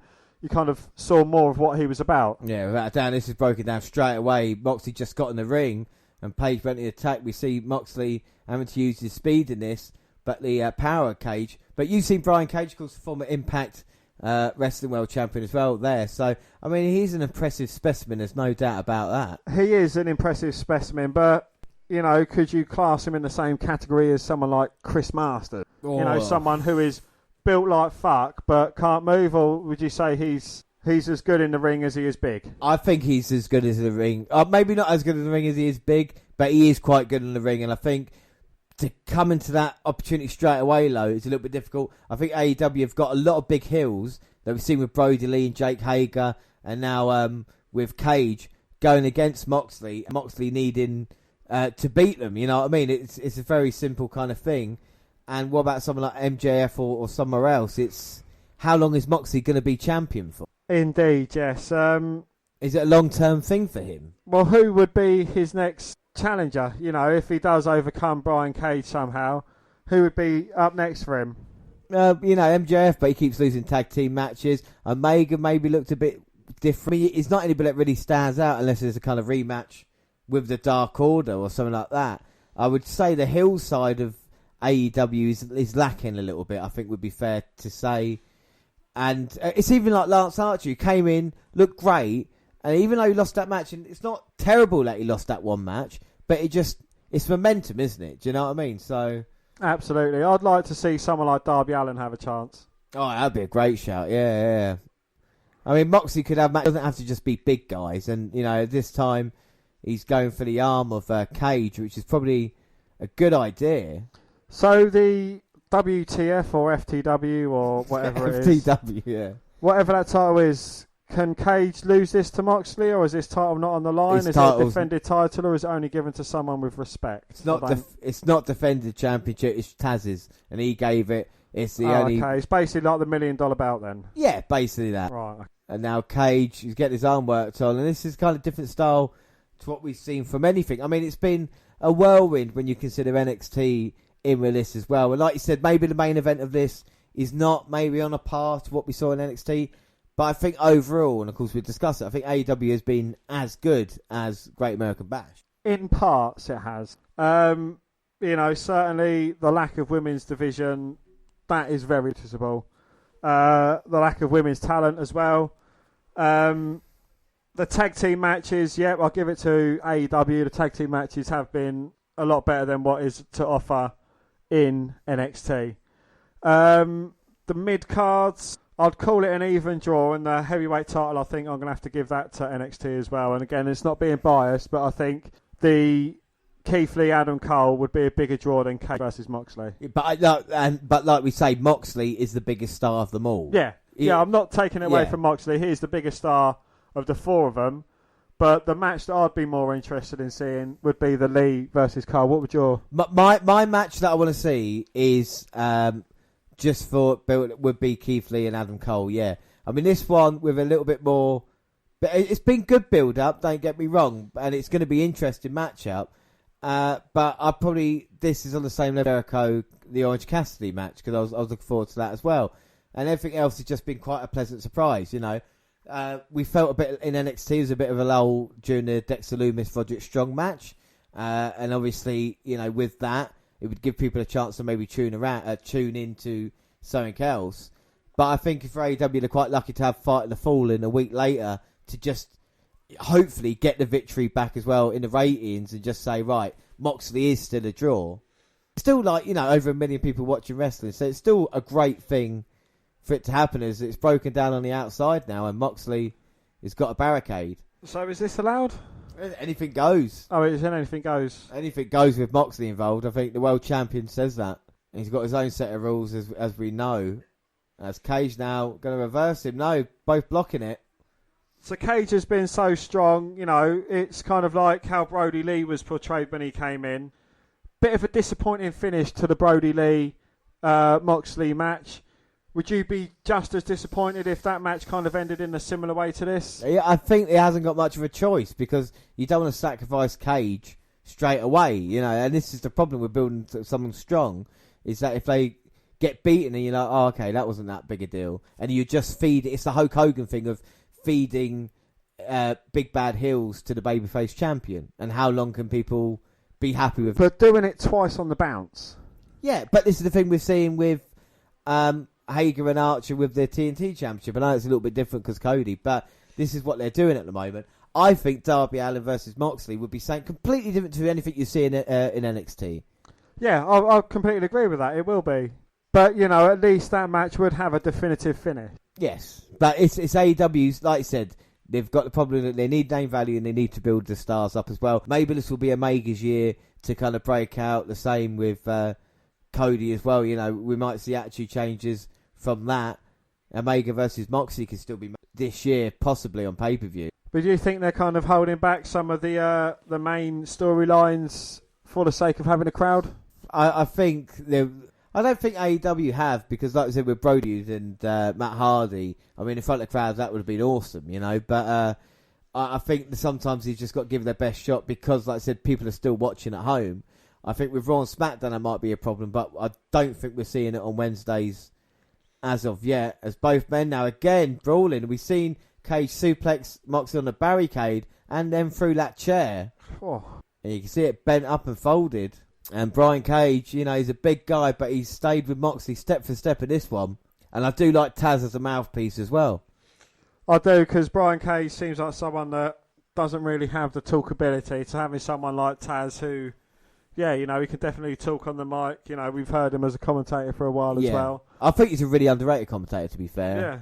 And I think he's got that kind of, with the accent, the Brooklyn accent, quite as well, rather than a kind of, it's a bit like, obviously, Heyman and Lesnar and stuff like that. I think it works well. Not like I'm saying Brian Cage is going to be the next Brock Lesnar, but like I said, AEW get given a chance. As Moxley now trying to fight away from Cage. The Cage turns it into a slam, looking to go up top.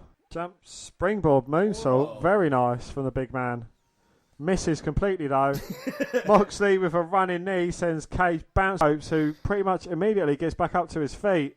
And he's been met with a knee to the side of the head. And Moxley again with a knee, but Cage just shook it off and clothesline. I don't know, it's like Cage was kind of moving around to get into the correct position. He was facing the wrong way, and Moxley's like, no, mate, the other way. So he kind of turned round. And Cage now with a knee up.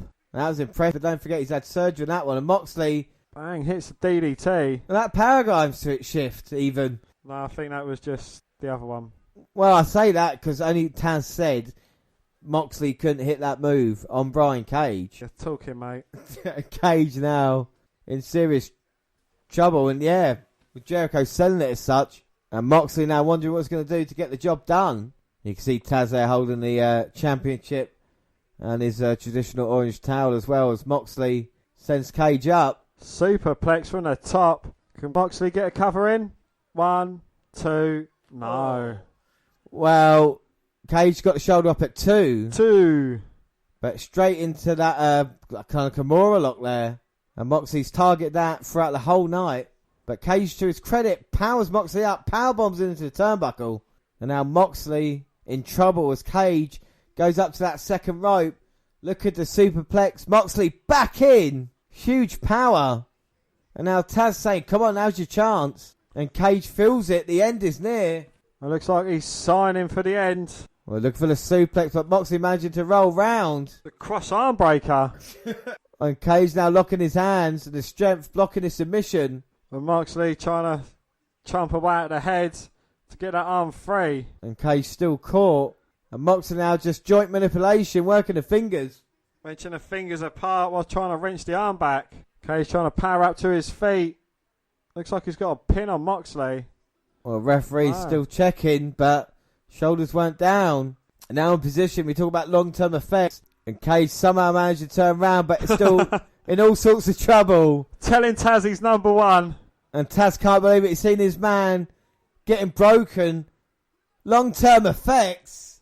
Taz throws the towel in. And that's it. Moxley is still your AEW World Champion, Dan. What are your thoughts? Well, I'm sure Brian Cage is going to have to say about that, but Moxley in what I'd say is quite dominant fashion. Yeah. Completely outsmarted Brian Cage and forced Taz to throw the towel in. Now Taz just taking Cage out there. Oh no, he's having a chat to him. What's Cage's reaction going to be to Taz as he picks up his FTW belt? Plants Moxley over the head with it.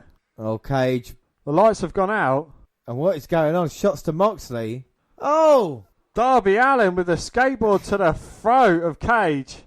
Well, Darby Allin's taken out by Cage at Double or Nothing. And looks like Darby Allin's returned to return the favour to Brian Cage. And saving John Moxley in the process. So we see Moxley and Allin. I mean, are these the two guys? Are these the top two guys in AEW at the moment? I mean, we talk about the match itself. I mean, very, very strange there for Moxley. Actually, very easy towards the end to get the win. But Darby Allin back, taking out Cage. Interesting times. Yeah, absolutely. And that good to see Darby back there. It is good. It is good. I'm glad you are a fan of someone on AEW. And there's two people in the ring I'm a fan of. Oh, yeah, Moxley and Darby. We ended on a positive, you see. So that is it. Our final scores are 11-8 to Dan. He gets the win, so he goes 2-1 up on AEW. I don't know how, but still. Very interesting times as Cage looking to come back down, but Taz stopping him from doing so. So that is it. And in the latest round of Wednesday Night Wars, AEW came out ahead of NXT. Brian Alvarez says Great American Bash follow-up earned $631,000, while AEW's Fight the Fallen generated $780,000. Of course, main event of this. What are your thoughts on it then? AEW finally get the win back before we end. Well, I think, these two guys really party to it. The returning Darby Allin, John Moxley I think with a huge win over Brian Cage. I mean, it kind of dominated him. Yeah, without a doubt. Well, we'll get on to that right now, where we look back and see what we thought of AEW. And we started off with MJF and Wardlow versus Jurassic Express. What are your thoughts on this, Dan? As I say, I'm not a fan of MJF whatsoever. I think Wardlow could do better on his own as a heel. As we mentioned later on, it was like AEW are lacking a monster heel that can kind of come in and annihilate people. I think Wardlow could possibly do that. Jungle Boy and Luchasaurus Rex. I think they're kind of fun characters. You know, they do have a bit of talent about themselves as well. I gave that a 3 3/4 out of 5. I gave that a 3.5 out of 5. And then we had versus 4 for the Women's Championship. Again, a match that was too short, but really enjoyable. Penelope Ford put in, as Jericho said, a career-defining performance here tonight. And that's all you want from your performance, win or lose, to put in the best performance. Absolutely, yeah. Ford, she put in a good performance, but again, you know, there wasn't enough. It didn't kind of drag me into it. I wanted to see more. I wanted to see, you know, because it was kind of obvious that Sheila was going to win this. Well, that is it. I gave it 3.5 out of 5. I gave that a 3.25 out of 5. We had Jake Hager versus Cody Rhodes. Jake Hager looked like he'd been in a 50-minute Ironman match. He was sweating profusely.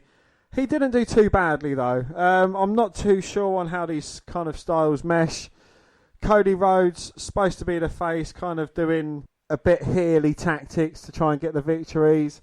I don't know, is that kind of doing it to get one back on the heel opponent? Is it? I'm not sure. No. It'd be interesting. I gave it 3.5 out of 5. I gave that 3.5 as well. And then we had Private Party versus Santana Ortiz. Omega and Page versus Best Friends, which was the main event of the first night. And then into the second night, Omega and Page versus Private Party.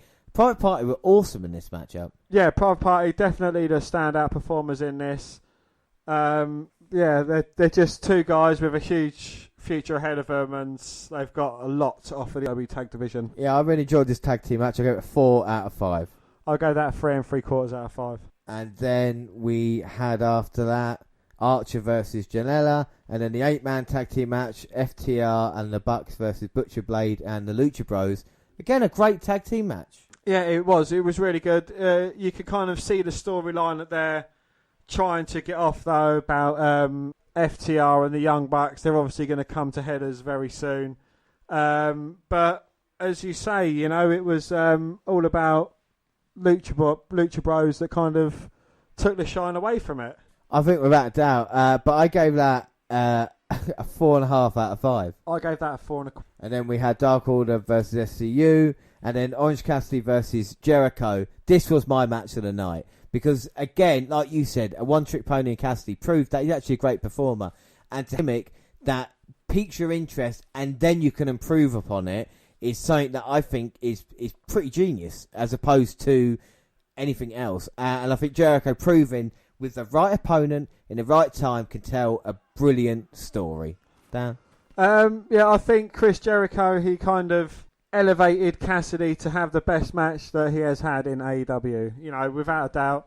What else can he offer? I've no idea. You know, what can he do from here? Realistically, he's not going to be going for the AEW World Championship.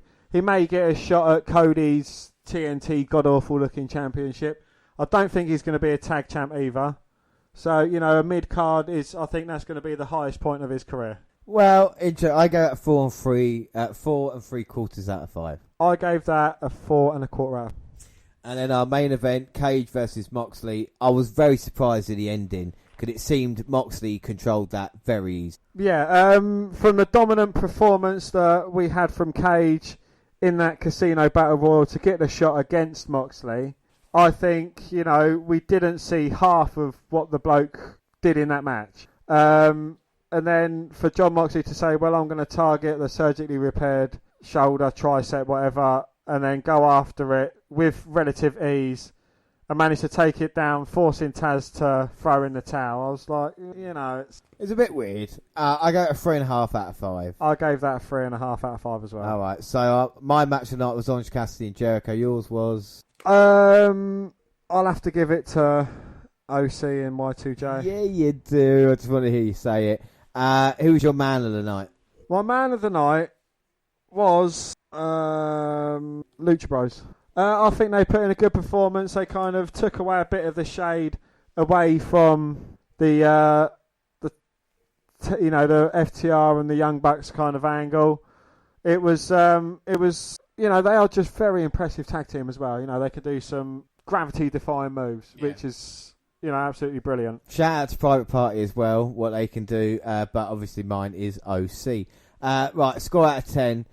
First, I'll start, and I'll say I enjoyed AEW as much as I did NXT. And yes, I think the main event delivered more, but I think the undercard in AEW had more to it than NXT did. And, you know, even tag team wrestling to the side, I still really enjoyed it. I think we saw some fun. I think every wrestler on both shows performed to their absolute best. And I think we see it here with AEW as well. I think when you look at Private Party, when you look at Penelope Ford, when you look at the Lucha Bros, Orange Cassidy, Chris Jericho, even Moxley seemed confident and cool in the main event. Was it the right thing? Maybe not. But again, he's got an air of confidence about him. I enjoyed AEW as much as NXT, and that's why I'm going to give it an 8.5 out of 10. I'm going to give it an 8.25 out of 10. I think it was there, but it was again missing something. I think the huge moment that we had with Keith Lee holding both titles above his head while we had the ticker tape parade, I don't feel we had that kind of moment in AEW. Yeah, no, I would have to agree with you there. All right, so we do the poll on Twitter, and we're just going to run through the results and give any comments as well. The first one was of course, the 10th of June episodes of AEW and NXT, and AEW won the poll 64% to 36%. And at Hal Rowe said, "Oh man, not even debatable. AEW was better." And yes, I watched both. What about June 17th episode, Dan? It was AEW 61% to NXT's 39%. Tim said, "Honestly, enjoyed both shows last night. The Cruiserweight title finally in the spotlight. The announcement by Regal was amazing. Plus, the women's title match was good. Also, the feud between Cage Moxley is definitely going to steal night one of Fyter Fest." Captain Awesome said, "The women's tag match on NXT was probably the match of the night for me. But top to bottom, AEW was still better to me. Knox and Blackheart are really fun to watch as a team and hope that goes somewhere." Well, the 24th of June, again, AEW beat NXT 58% to 42%. Captain also says, "There's some bright spots on both shows, but AEW just overall more entertaining than NXT. We'll see how things evolve, but the direction NXT seems to be going. It may change my view." And that how Rose said AEW is clearly better. It's just sad they didn't tune in. The next one, 2nd of July. It was Fyter Fest and Great American Bash. It was 50-50. Couldn't even call outs on that one though. All right, the next one was the 8th of June, and AEW beat NXT 53% to 47%. At Jimmy Evans said NXT Great American Bash. The Night Rocker said AEW. I don't get to watch NXT till Friday. Boston 34 said NXT. Whole of the Arse said AEW had the show of the year. And Bad News for Brian said Night 2 of Fyter Fest was the best wrestling show in months. And the latest one, it was put up on the 16th. It's still got 14 hours, 43 minutes left. Come on, you NXT guys. AEW are winning 70% to 30%.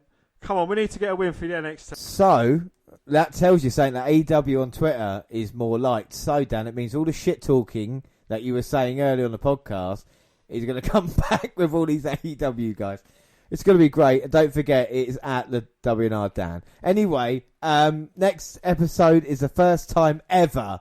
We've not had enough wrestling today. We're going to have the WNR double feature. It's going to be Extreme Rules and Slammiversary. For the first time ever, we're going to have Impact Wrestling pay-per-view. I can't wait. Also, we're on the road to 8K on Twitter. Hopefully, we can reach that before the WNR 300. And that's coming August 9th. And I'm not going to make any prediction. It's going to be the greatest podcast of all time. Our WNR follower of the week is No New-Winged Angel. None-winged Angel. What was it again, Dan? Sorry? None-winged Angel. Or Astouche Doobie. That would be easy. So don't forget, that is it. We're across all social media. Twitter at the WNR Podcast. I'm at WNR Dan. I'm at the WNR JR. We're also on Facebook.